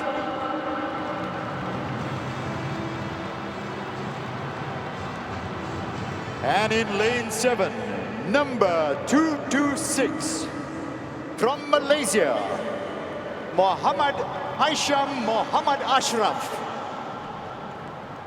And that's the field for the men's 800 meters for T46. Well, thank you for Brian's introduction again there. An interesting mixture in the field, ranging ages from Yunchek, who's 40 years of age, down to Mohammad Hisham, who's just 19 years of age. And you can see by the stagger that they definitely will be cutting in after the first curve.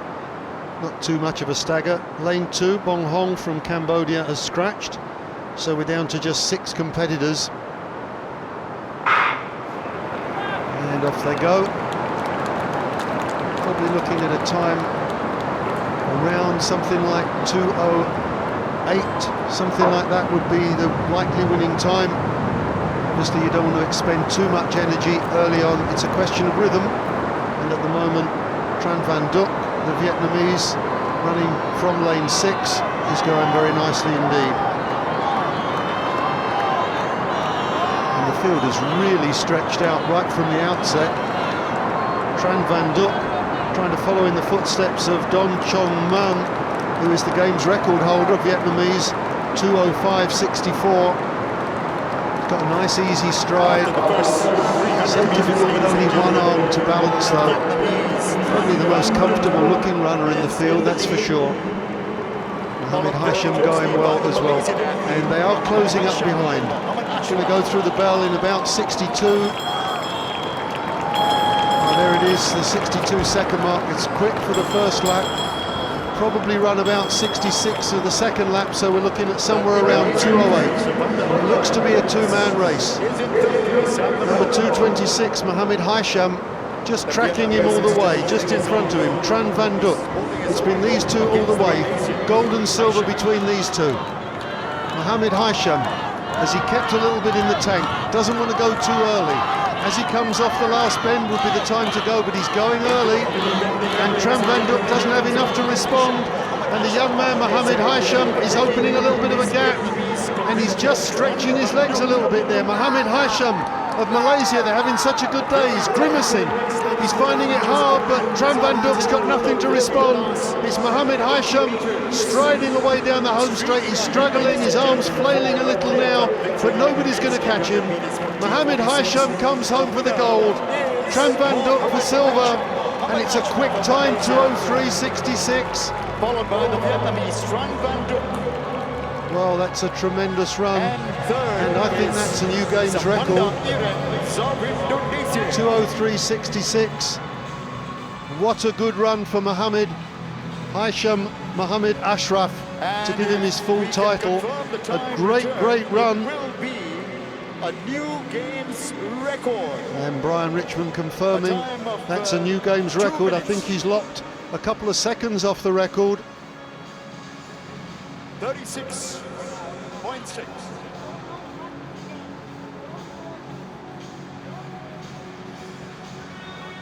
So Mohammad Ashraf, as we watch them again, well, it was Tran Van Duc who did all the work early on, and those two, it was a two-man race pretty much throughout, and I thought maybe Mohammad Hisham had gone a bit too early, just overtaking his man just after the 600-metre mark, coming home very comfortably, and in third place, quite a long way back, Sabanda Erens, taking the bronze from Indonesia. But no question, the moment belongs to this young man, Mohammad Hisham, and what a day Malaysia continue to have.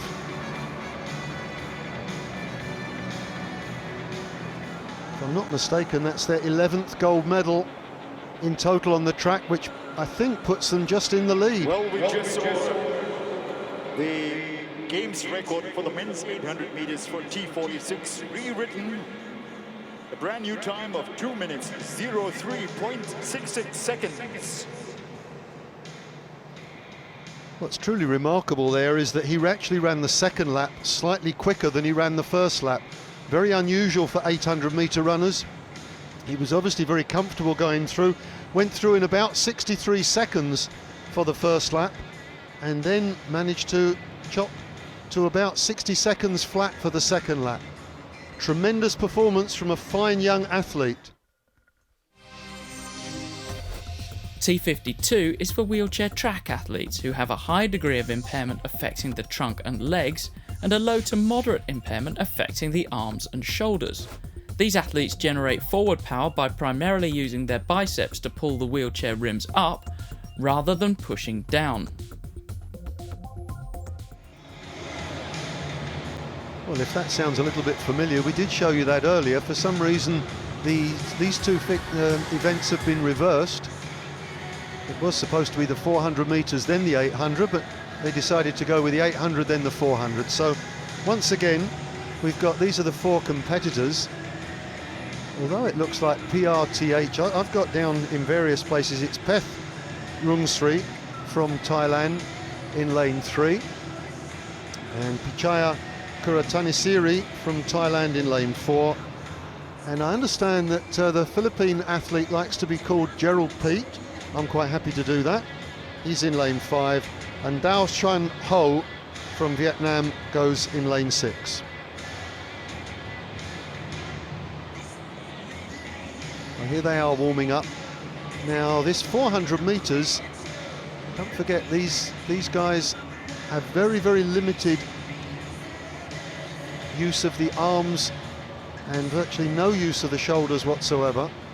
Certainly the trunk doesn't help them at all, so they've got very little that allows them to generate power. And there's Gerald Pete, 36 years of age, from the Philippines.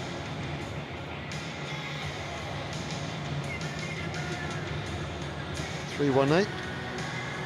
Pichaya Kuratanisiri.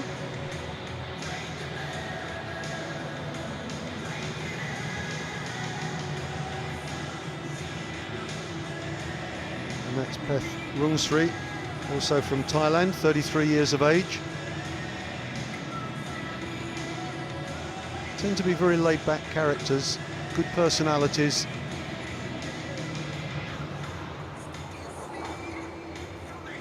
You can see they're just using lanes 3, 4, 5 and 6. Could have used all 8 lanes, but obviously it makes sense to use the central lanes. The curves are a bit tight. I think going in lane 1 is a bit of a disadvantage for the wheelchair athletes because it's a bit tight. So very sensible to use lanes 3, 4, 5 and 6. So we're looking at just one lap of the track. The game's record is in fact held by Gerald Pete, 62.40.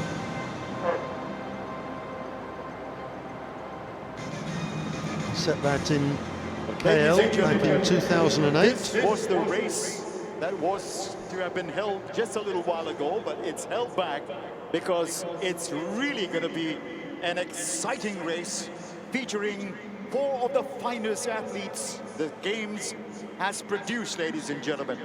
It's the men's 400 meters for T52.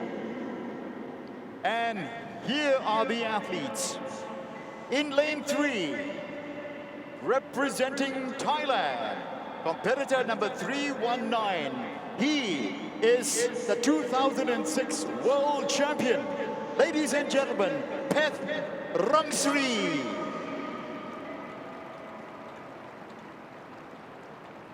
In lane 4, he is the current Asian Para Games gold medalist, number 318, representing Thailand, Pichaya Kuratanisiri.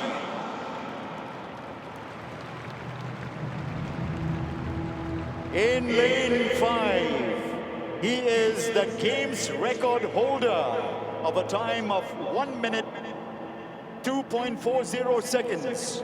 From the Philippines, number 255, Pete Mangliwan Gerald.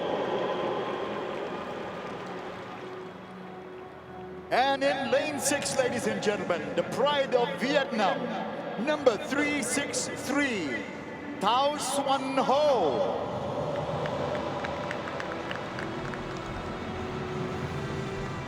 Well, Brian Richmond giving the big build up there for this event. 400 meters T52. Well, we can expect a hugely competitive race. I think that the Vietnamese Dao Chun Ho is the outsider here. World champion from 2006, Asian gold medal winner and ASEAN record holder. There's some quality in this field. 400 meters, just over a minute. Where will the medals go?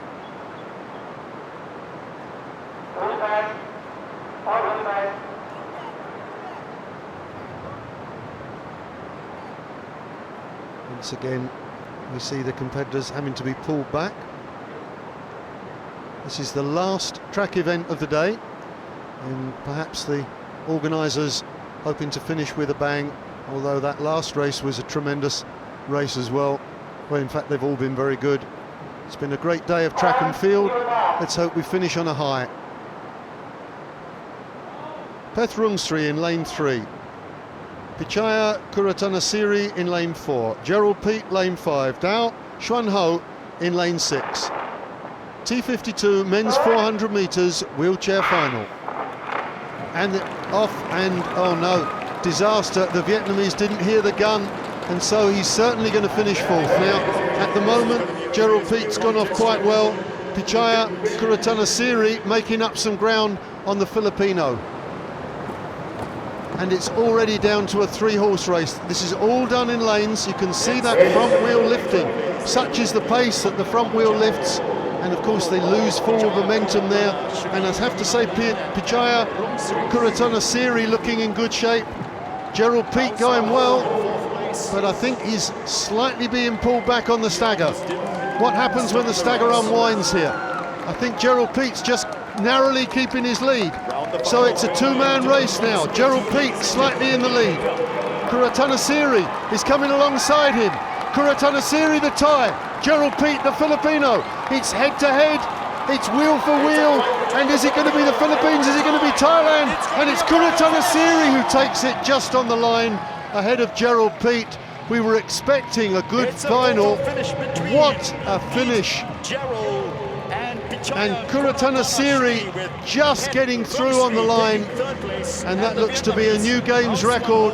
Gerald Peat gave it everything, but right on the line, Pichaya Kuratanasiri got ahead to take the gold medal.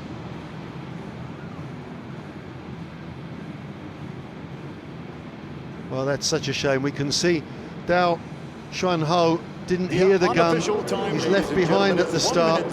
We saw that happen once yesterday as well.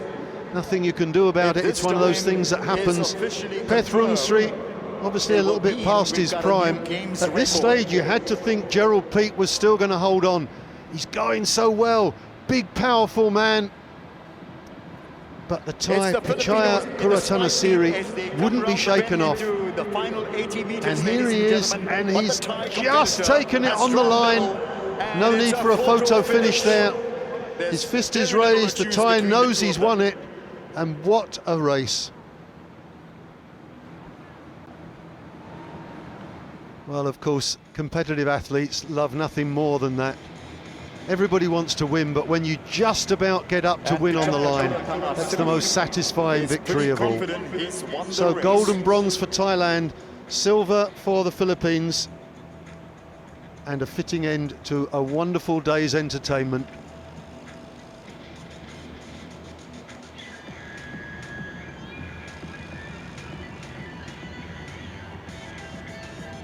Well, Gerald Peat's been around the block a few times. He knows the score. He was the winner back in KL in 2008, setting the record, but he's not only been beaten today, but his record's been beaten as well. But that was a great performance.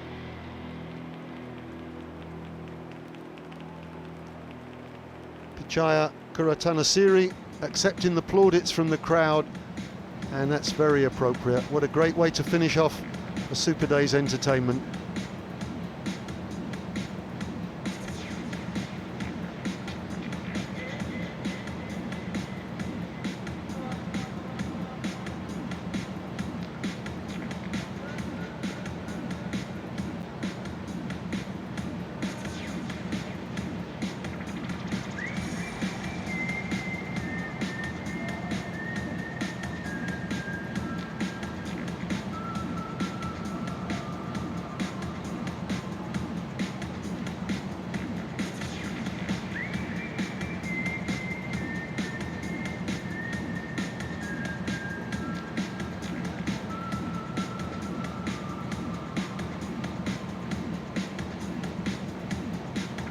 Just looking back to that earlier race, the 800 metres. Mohammed Ashraf, Mohammed Haisham, 2:03.67, a super run. Panduk Tran, 2:04.92, those two clearly out in front. And Sabanda Erens coming in with the bronze medal for Indonesia. Hong Bong didn't make it to the starting lineup.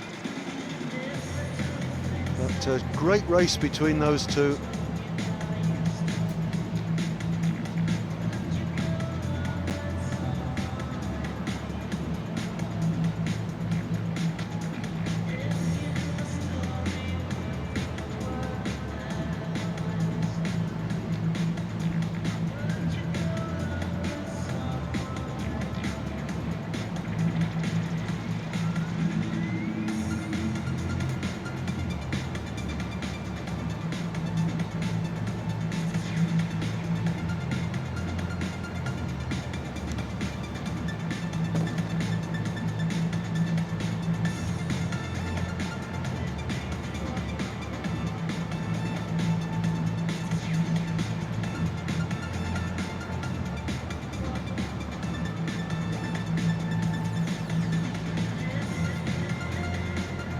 Just going through the heats that we saw earlier on, Nazaruddin Mohammed, sub 50 seconds, magnificent run. Philippus Colimao, well, he'll be hot favourite for the silver medal. Super time as well, 50.71. This was the second heat, and you can see Tine Endi Nurdin was the winner, but considerably outside the time of those two athletes. But I think the three medals will be sorted out between those three. Everyone else is running for pride. Everybody under 60 seconds, which is a good effort. But dropping down to 59 is a very different matter from trying to run under 52.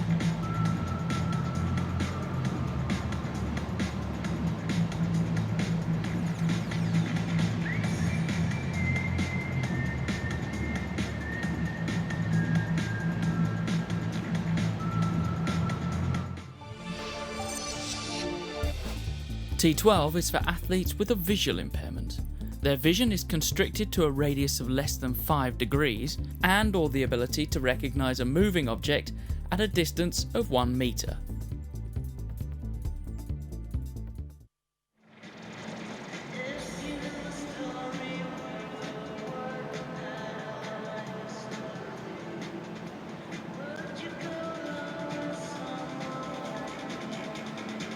This is the 800 metres, T11 and 12. Well, ladies and gentlemen, we are about to see the final track event for the day.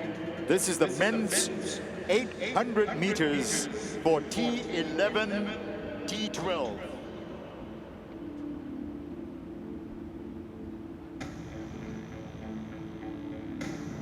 Well, this was an event we weren't sure was going to be taking place today. Round one. By the looks of it, ladies and gentlemen, we just have enough of competitors to run in the final. Well,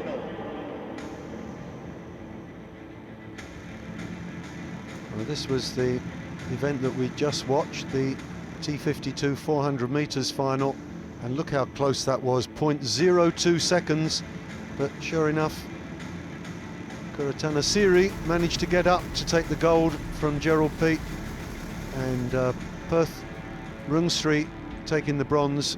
You got a feel for poor Dao Xuan Ho, who was left at the start.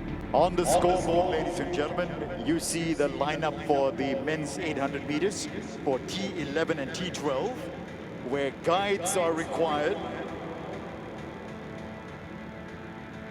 But due to insufficient competitors, they may go into the final straight away. Well, Brian Richmond confirming what I thought I heard earlier in the day, that there were insufficient. There are 5 competitors, but they can just about accommodate those on the track, and so it would go to a straight final, which would take place on Monday morning at 9 o'clock.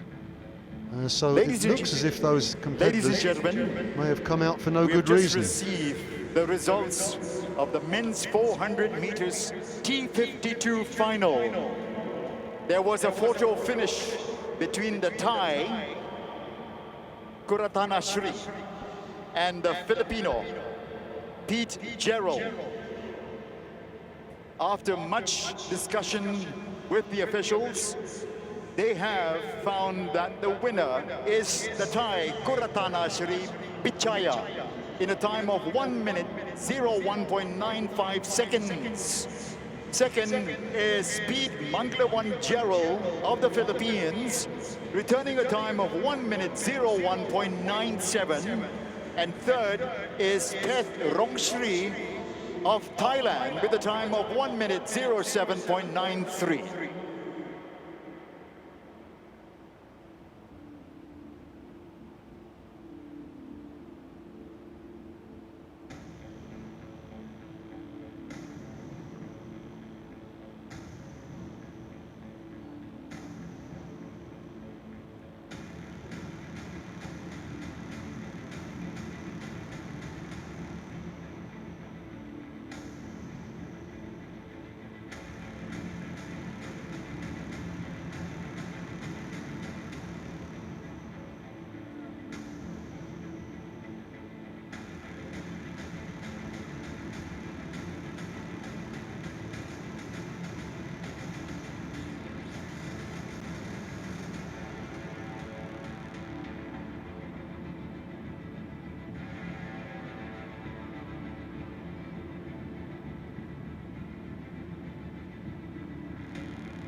Well, there seems to have been some sort of major miscommunication in the stadium with that the athletes turning out for an event that wasn't actually going to take place. All we've got left with now is the prize presentation or the victory celebrations. And first up we'll be looking at the T52 400 metre runners, the men, and then the T46 800 metre athletes. Well, ladies and So gentlemen, those are the two events we've just been watching. Bring on our presenters on the field to gather their thoughts for the many events on this, the second day of the athletic competition. It's over to Kelvin Kam and Dibna Lim Prasad. Thanks, Brian. Here on ground, we've been here during the SEA Games in June, and just being here again, watching all the races, it's just been amazing. We've been getting goosebumps. Just seeing everyone breaking all the records, and I think it's the track and the atmosphere, just pushing all the athletes to get the best timings they can. Yes, Dibna. And for me, I witnessed 2 games records in the long jump finals, and also many new personal bests in this beautiful stadium. And especially, to hear the crowds and the cheer and to see national flags being hung around the stadium is something really breathtaking. And I would say that for me and Dibna being on ground, watching the atmosphere right at this level is incredible. Yeah. It's really been amazing, and we're looking forward to the next few days of competitions. Over back to you, Brian.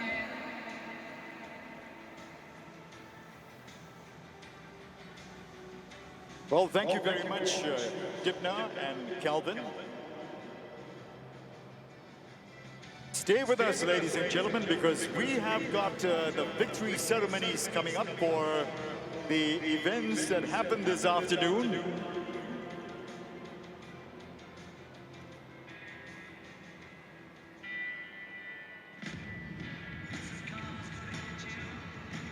In the meantime, we've got our roving camera going around. If you see yourself on the big screen, please, we want you to react. Kiss your partner, wave if you can, do a little jig, stand up and dance if possible.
Ladies and gentlemen, presenting the victory ceremony for the women's 400 meters T13.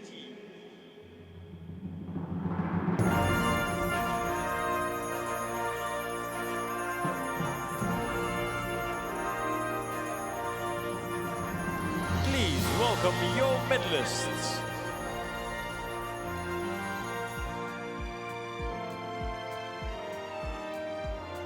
The medals and mascots will be presented by Dr. Ang Kien Koo, Jeffrey Bichon, Malaysia.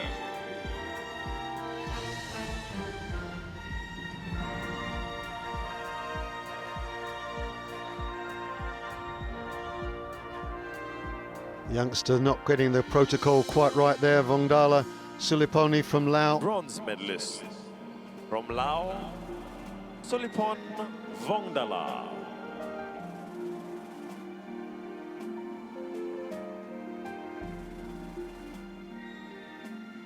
There she is, 16 years of age. The only Laotian female athlete in the track and field. And she's won a bronze medal. Great moment in her life.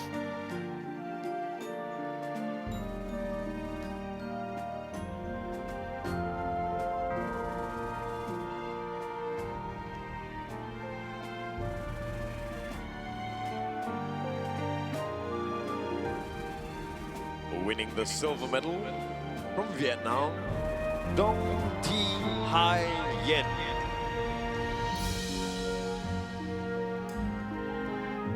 Well, she was third in the 100 metres, taking a bronze there. She's taken silver this time around in the 400 metres. Wonder if she'll strike gold.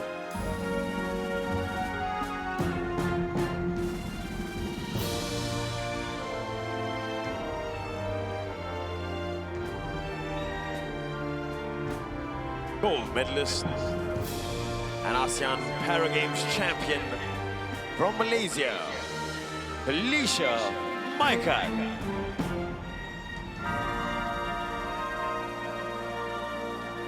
Well, it's her second gold medal, and this has got to be the youngest rostrum that I've ever seen in an adult games. If I'm not mistaken, we've got two 16-year-olds and a 15-year-old.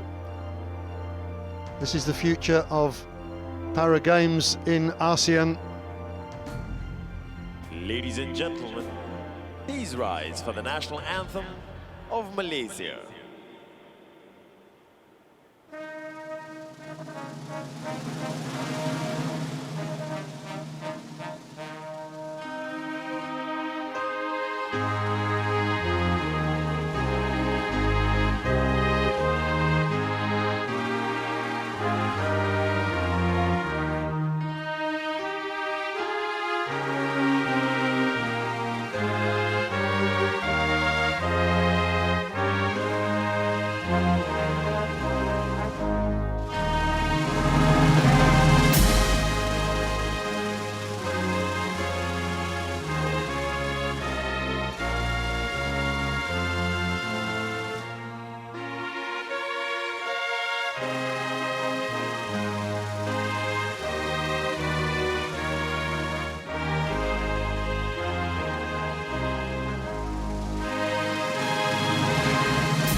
Once again, ladies and gentlemen, your medalists.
Ladies and gentlemen, the victory ceremony for the men's long jump F42.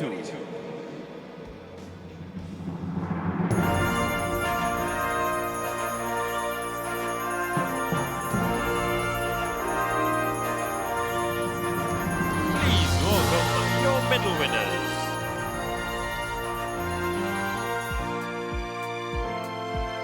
Medals and mascots will be presented by Mr. M. Lukshumayan, Director, ASEAN Para Sports Federation.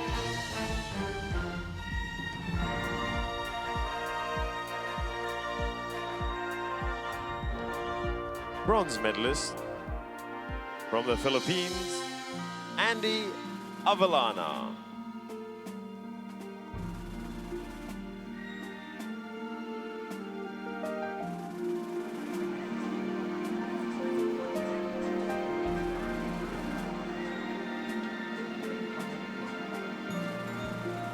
Well, if you were watching the field events earlier in the afternoon, this guy was remarkable. He would put his crutch down and he would hop along the runway and managed remarkable elevation even from that disadvantageous position.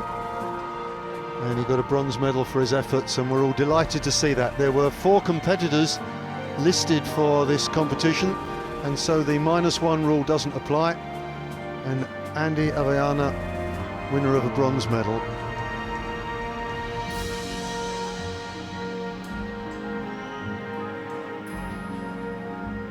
This fella Mulyono from Indonesia took silver. Mulyono.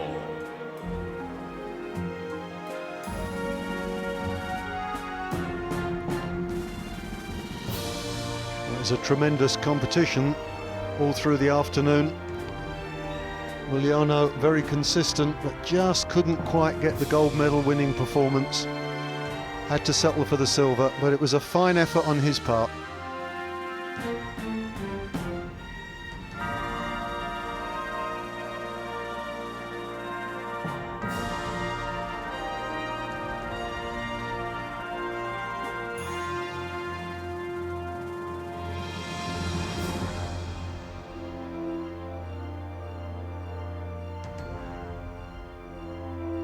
And gold medalist, an ASEAN Para Games champion from Thailand, Tawachai Marapat. Tawachai Marapat, certainly the best jumper on display in the F42 category and a worthy winner of the gold medal.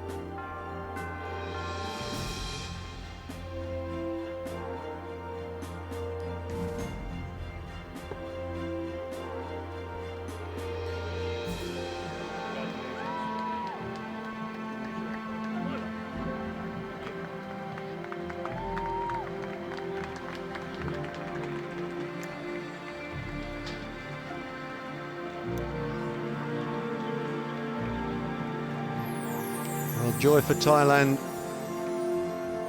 and nice to see Thailand, Ladies and Indonesia and the please Philippines rise all for the represented national anthem on the winners' of rostrum. Thailand.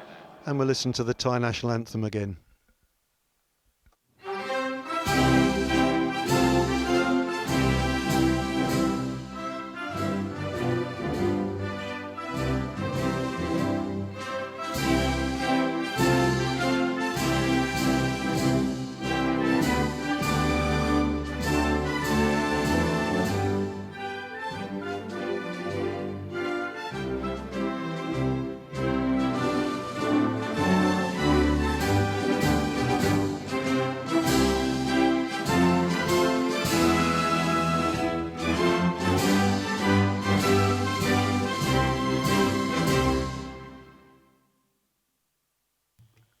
Congratulations to our medal winners, and a special thank you to Mr. Michael Barreto for helping to give out the medals.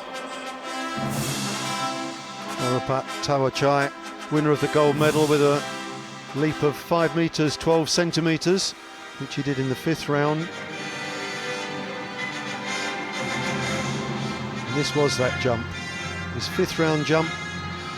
Just got it all right there and immediately knew he'd got it right. was already in the lead at that stage, but it was very, very narrow. He was on 4 meters 84. Mulyono jumped 4 meters 80, so there was only 4 centimeters in it. But then Murapat Tawachai pulled out the big one, 5 meters 12 to take gold. Mulyono second with 4 meters 80, and Andy Aviana 3 meters 54. But a competitor that everyone in the stadium really enjoyed watching. So that's the men's long jump in F42. That was taking place simultaneously with the men's long jump F44, which had a bigger field.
Ladies and gentlemen, victory ceremony for the men's long jump F44.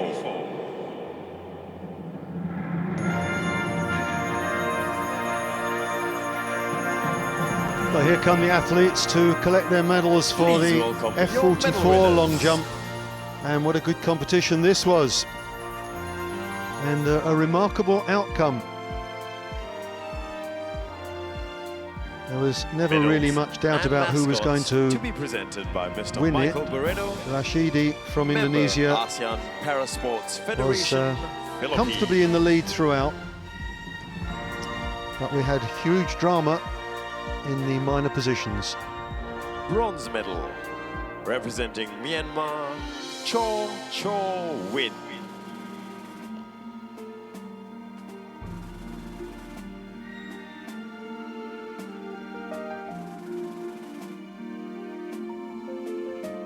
Well, Cho Win had a best jump of 5 meters 58 centimeters,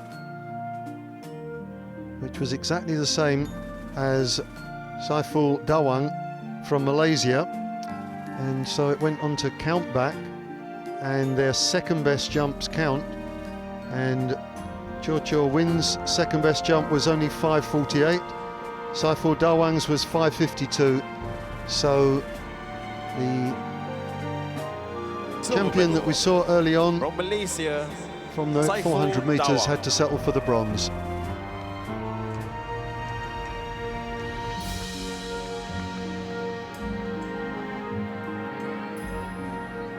Saiful Dawang taking the silver medal on countback. Was very consistent throughout.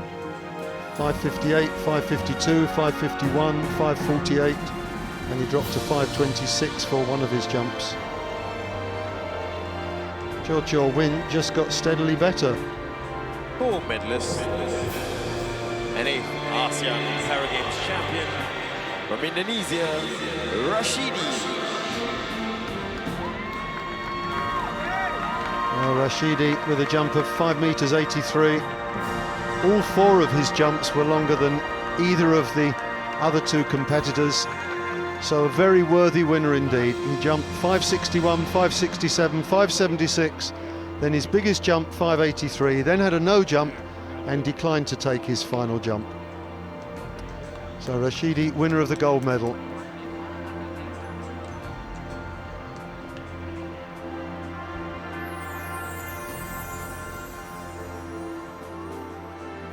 Ladies and gentlemen, please rise for the national anthem of Indonesia.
Ladies and gentlemen, once again, give it up for our medal winners. So once again we hear the Indonesian national anthem. We've heard that on a number of occasions. And at the top of the table it's really close between Malaysia, Thailand and Indonesia.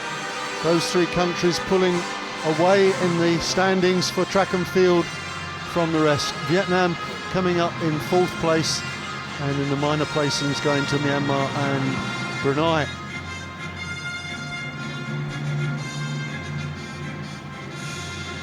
Well, this is a tremendous long jumper. Huge power, good pace, great lift. A little bit untidy on the landing, and that's to be understood. And his jumping was consistently better than everybody else. So a very worthy winner indeed.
Ladies and gentlemen, the victory ceremony for the women's shot put F44.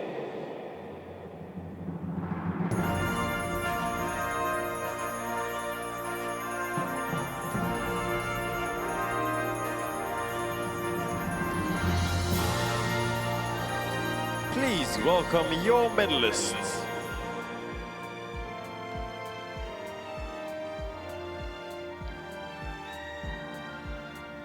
Medals and mascots to be presented by Dr. Ang Kien Koo, Chef de Mission, Malaysia.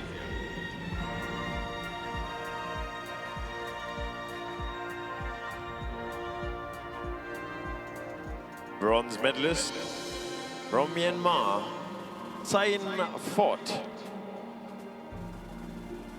Sain Port from Myanmar, 7 meters 33 centimeters with her 5th throw.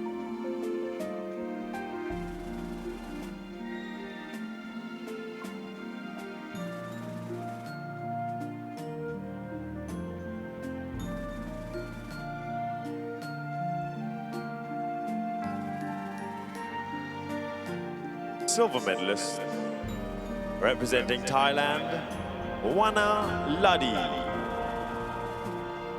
Ladi, 7 meters 82. That was her 3rd round effort. Never really looked like breaking the 8 meter mark. Always quite comfortable in the silver position though.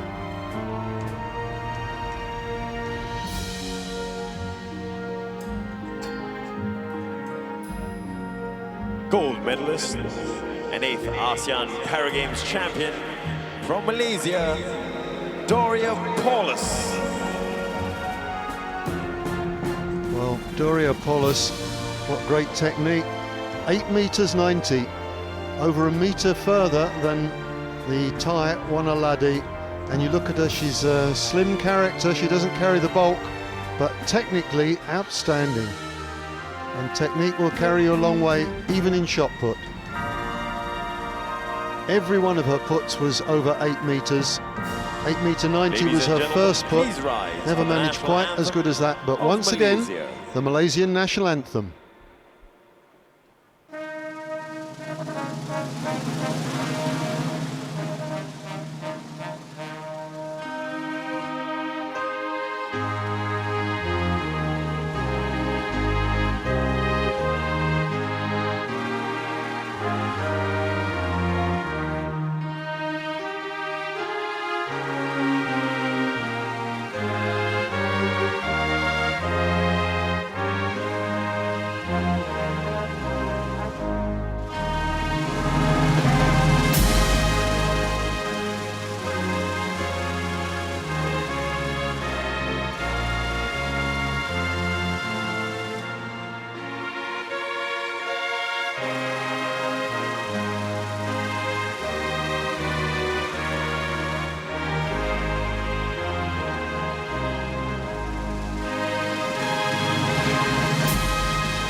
Congratulations once again to our winners.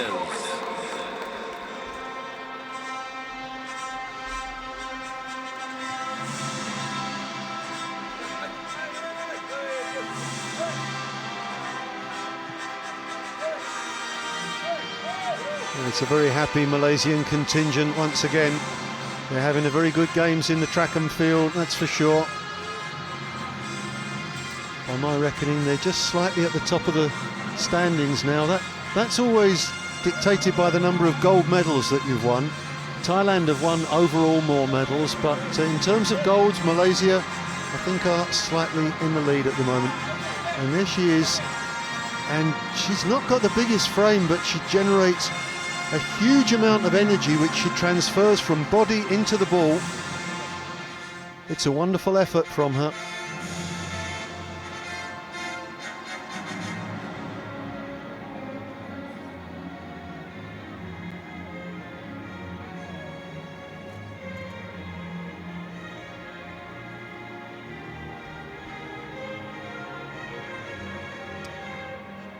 So congratulations to Daraya Poulos from Malaysia.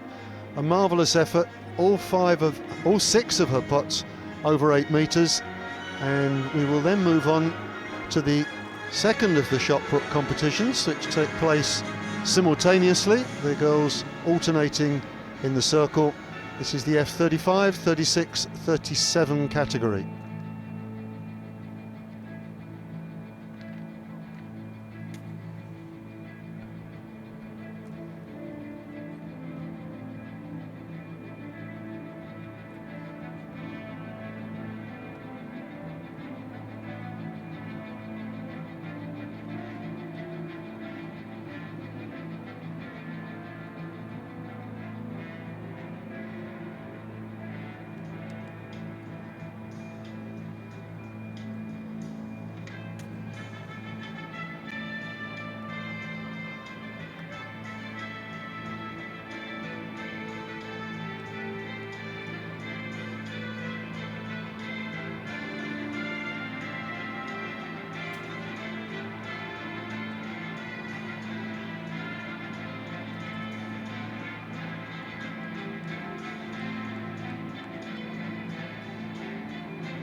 Ladies and gentlemen, the victory ceremony for the women's shot put F37.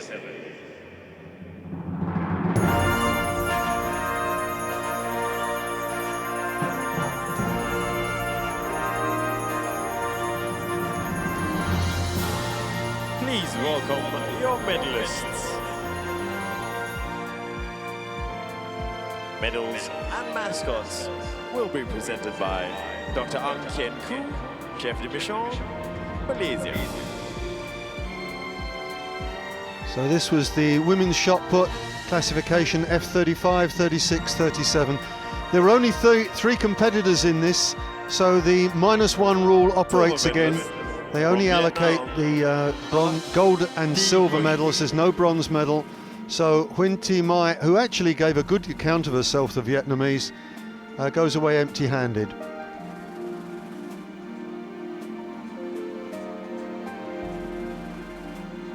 Thi Huay, also of Vietnam, wins the silver medal with a throw of 7 meters 16.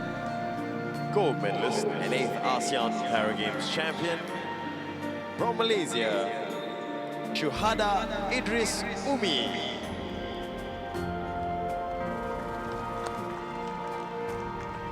A lovely giggle there from Shuhada Idris Umi. 7 meters 59 she put the shot.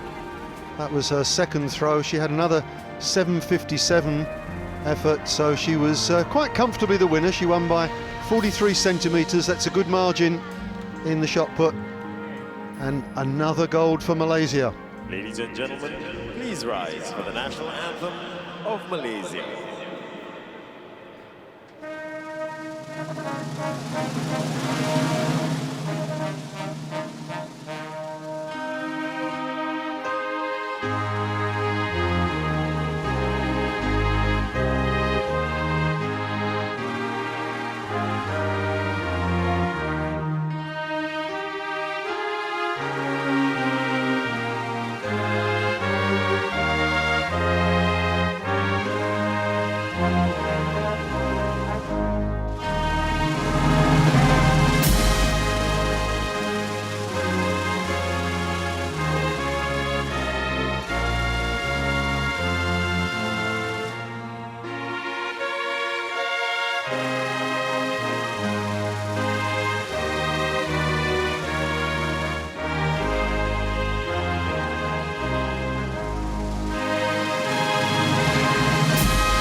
Once again, presenting our medal winners.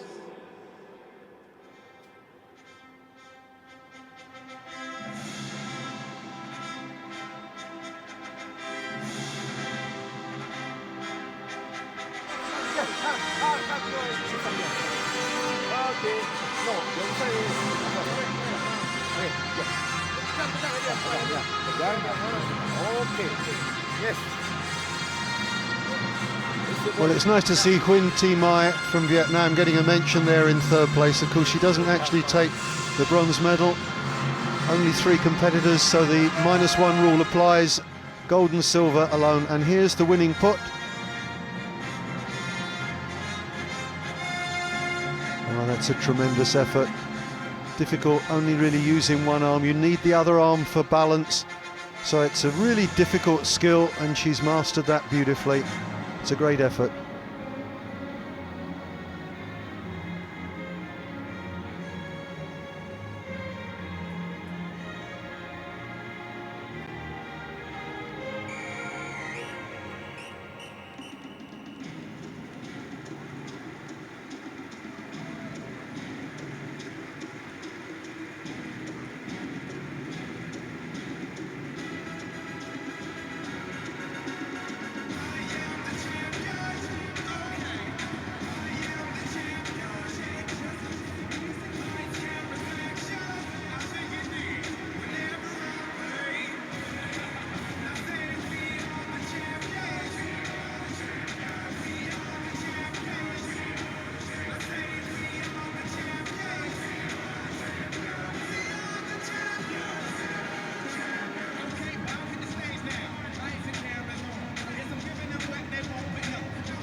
Ladies and gentlemen, victory ceremony for the men's javelin throw F42 and 43.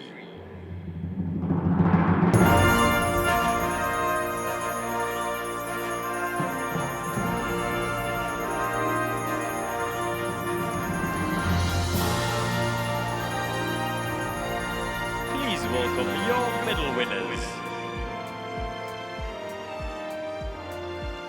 So here we have the medalists from the men's javelin, the F42/43 category. Some big men competing in this, and it was a good competition, comfortably won by the Indonesian Sutarno.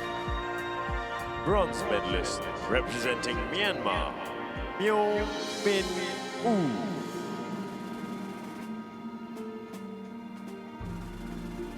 Myo Min Oo, who had a best throw of 30 metres and 81 centimetres, which just shaded out Vuong Chau of Vietnam, who managed 30.64.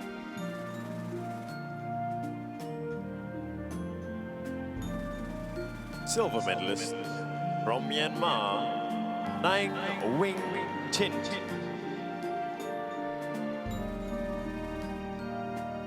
Nang Wing Tint from Myanmar, 32 metres, 29 centimetres, quite comfortably ahead of his fellow countryman, Myo Min Oo, but not really challenging for the gold medal, which was won quite comfortably. Medalist, and 8th ASEAN Para Games champion from Indonesia, Sutarno.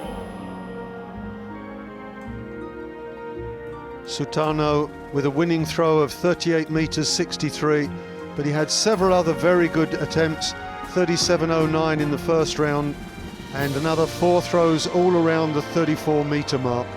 So clearly the most accomplished javelin thrower in the field and a very worthy winner of the gold medal. Ladies and gentlemen, for the national anthem of Indonesia.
Congratulations to our medalists.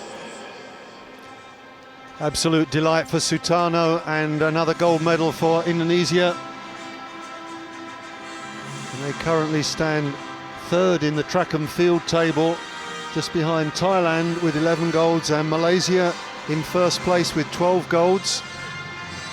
On the first day of competition we had 22 gold medals up for grabs, and here's that prodigious throw. Very, very short run up, but tremendous arm strength. Braces himself very well, and out goes the spear.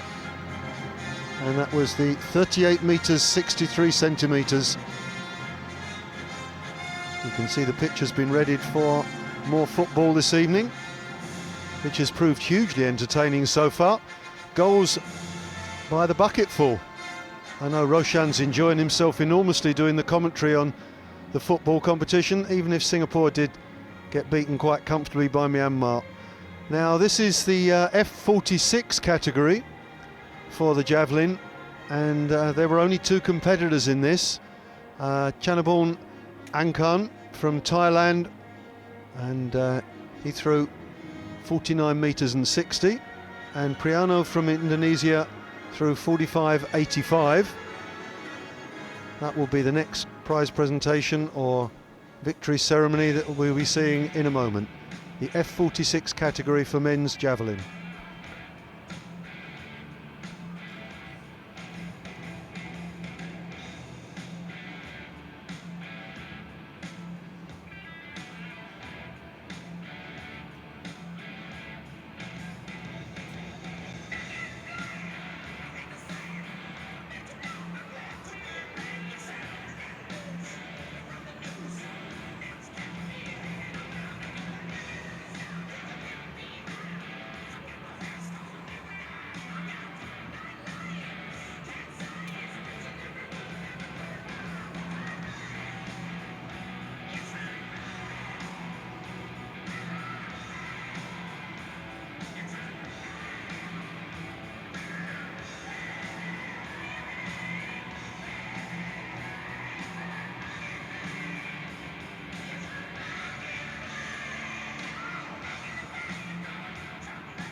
Ladies and gentlemen, the victory ceremony for the men's 800 meters T46.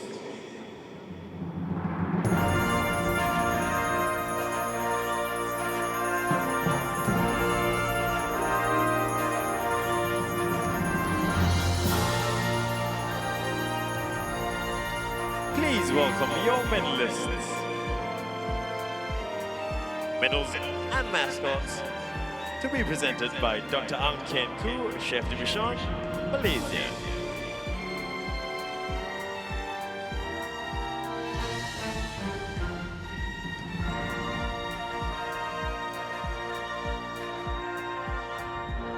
Bronze medalist from Indonesia, Erens Sabanda.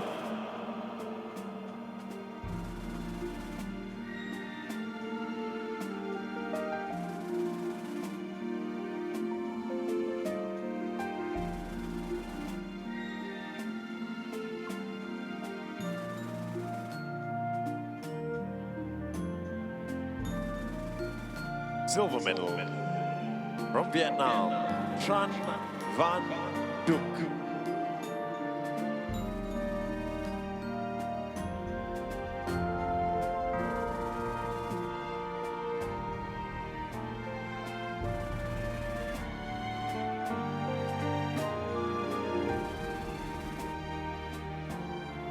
Gold medalist and 8th ASEAN Para Games champion from Malaysia, setting a new games record in the process, Muhammad Ashraf.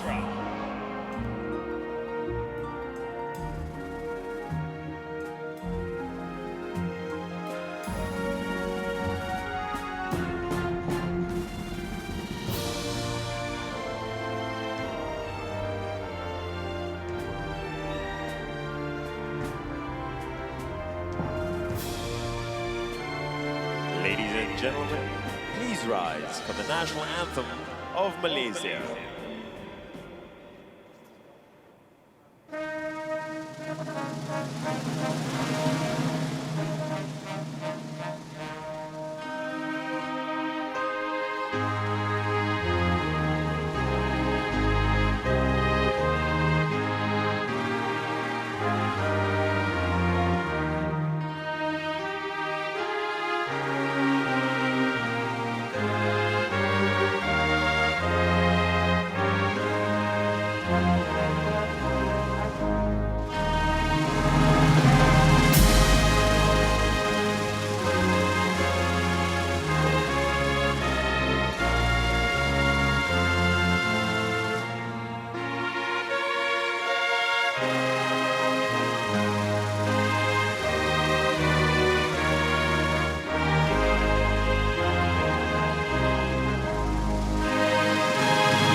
Once again, ladies and gentlemen, give it up for our medalists.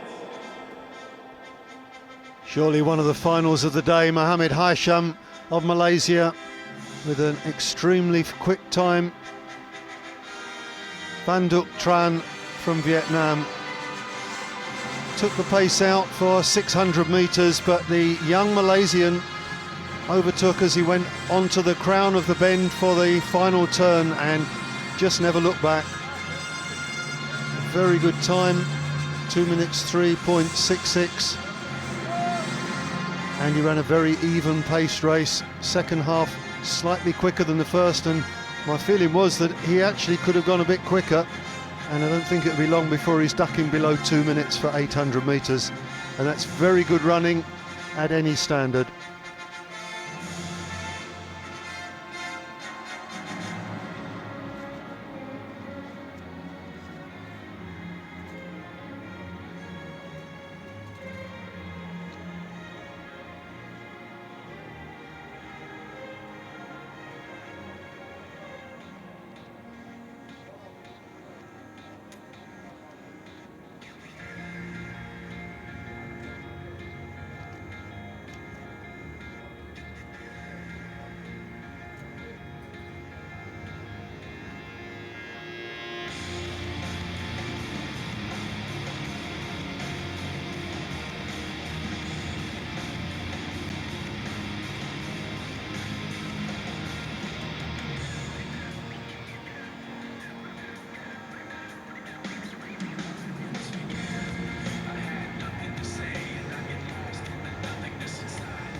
Ladies and gentlemen, presenting the victory ceremony for the men's javelin throw F46.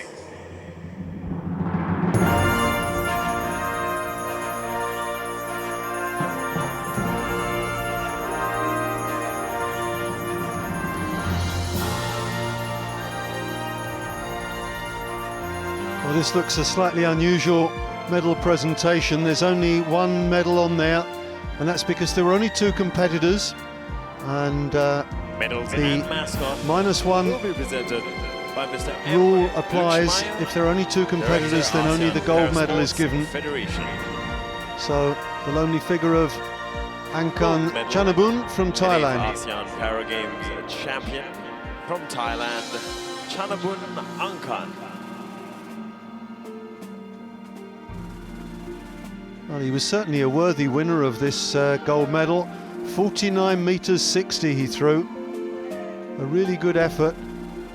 You have to feel a little bit sorry for the Indonesian Priano, who was the only other competitor. He threw 45.85, but comes up without a medal.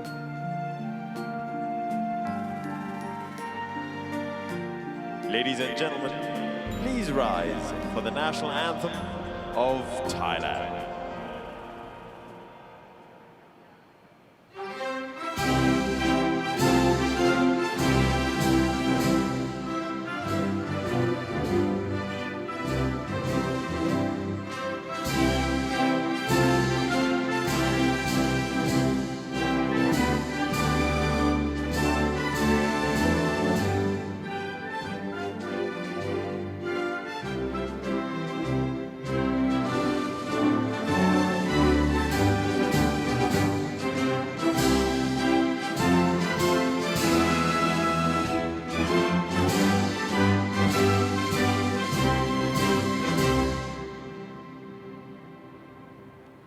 Once again presenting our ASEAN Para Games winner.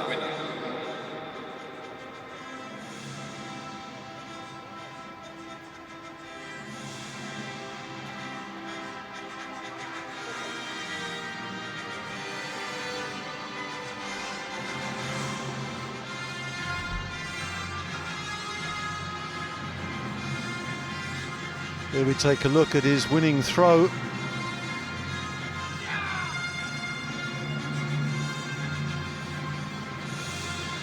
Certainly Chanabun Angkan a worthy winner. His other throws, valid throws, were 48.76 and 47.33. So all three of his throws were further than Priano, so no question the right man won the gold medal, but just a little bit of a shame that Priano was deprived of what would have been an honourable silver medal.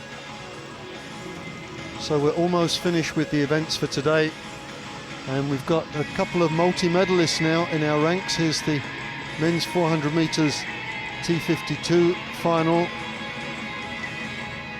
I think this might be the last of the victory ceremonies. This was a new games record, 61.95 from Kuratanisiri Pichaya. And this was probably the best race of the day. Gerald Peake was in the lead until the last few metres, and was beaten by the narrowest of margins, 0.02 seconds. Agony for the Filipino Gerald Peake, but somebody has to win, somebody has to lose. It was a magnificent race. It was expected that it would be a close race, but I don't think anyone could have predicted it would have been quite as agonisingly close as that.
Ladies and gentlemen, victory ceremony for the men's 400 meters T52.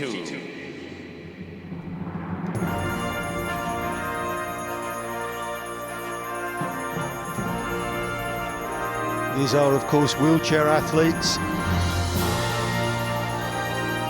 Please welcome the ties medalists. In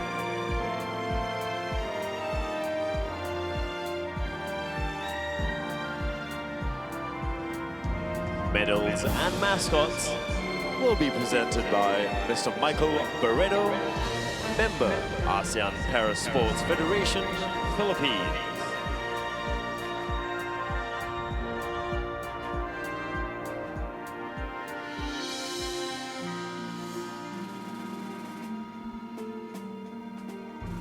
Bronze medalist, representing Thailand, Peth Rungsri.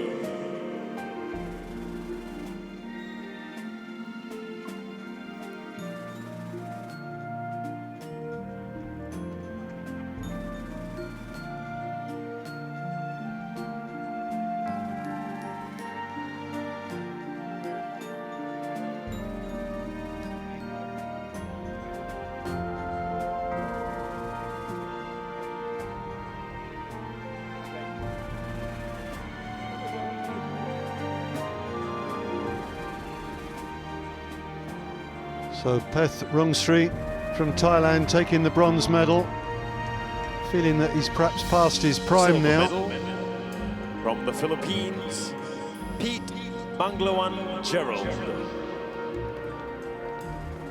Well, I understand he likes to be called Gerald Pete, so I'm quite happy to go along with that. And he looks very cheerful. He was the game's record holder and he really gave it everything and lost by the narrowest of margins. And he's taken it in the true spirit of sportsmanship. He's disappointed, but on the outside, he's all smiles. He's congratulated the winner. And this is magnificent sportsmanship from an outstanding athlete. Gold medalist and ASEAN Para Games champion from Thailand, Pichaya Kuratanasri.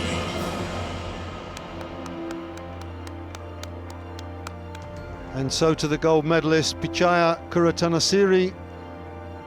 His time of 61.95, a new games record, just beating Gerald Pete, who recorded 61.97. Truly a magnificent race, and he won it in the last few meters. Just managed to get his wheel ahead just as the line approached. It was a fabulous race. The level of sportsmanship and athleticism on display, truly remarkable. Ladies and gentlemen, please rise for the national anthem of Thailand.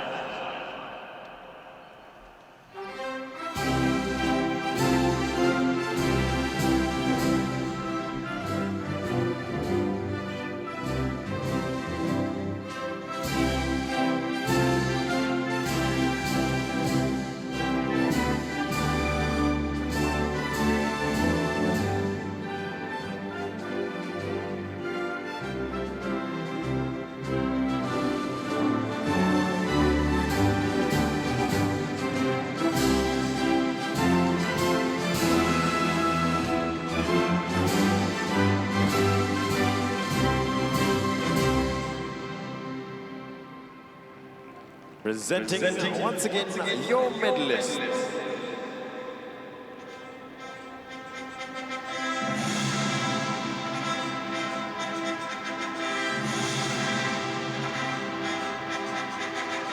Well, congratulations to all three competitors. Really was an outstanding race. The order of events was swapped a little to accommodate this as the final event of the day, and it was an appropriate way to finish what has been an excellent day of athletics once again. 2 days down, 4 days to go.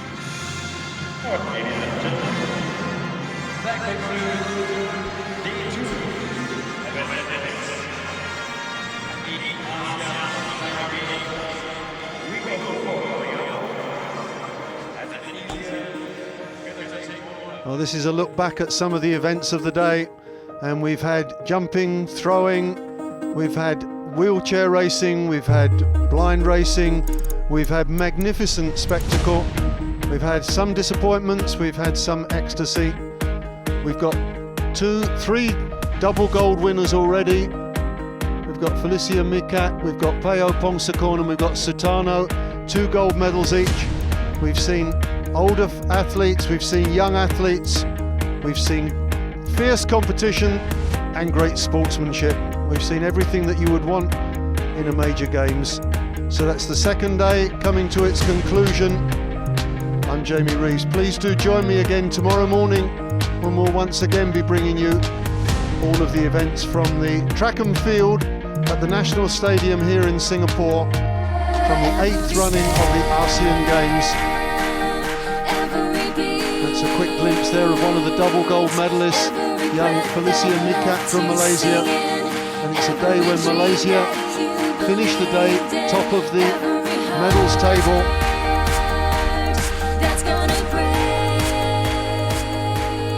And this is a look at tomorrow's schedule. We again start with some throwing events, the javelin, but quickly into the track, 400 metres for T12, T20, and then T11, all finals. Then for the women, the heats of the T11 400 metres. And those of you who watch the heats of the 400 metres today will be really looking forward to the finals tomorrow morning. And then later in the morning, 100 metres, T42, T44, T45 and 6, and 47, and then the T52. So we've got plenty of track athletics tomorrow morning to look forward to. That will be session 5 out of a total of 11 sessions. Thank you very much for joining us today. I'm hoping that you'll join us again tomorrow for more track and field athletics from the National Stadium here in Singapore.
trying to do it right.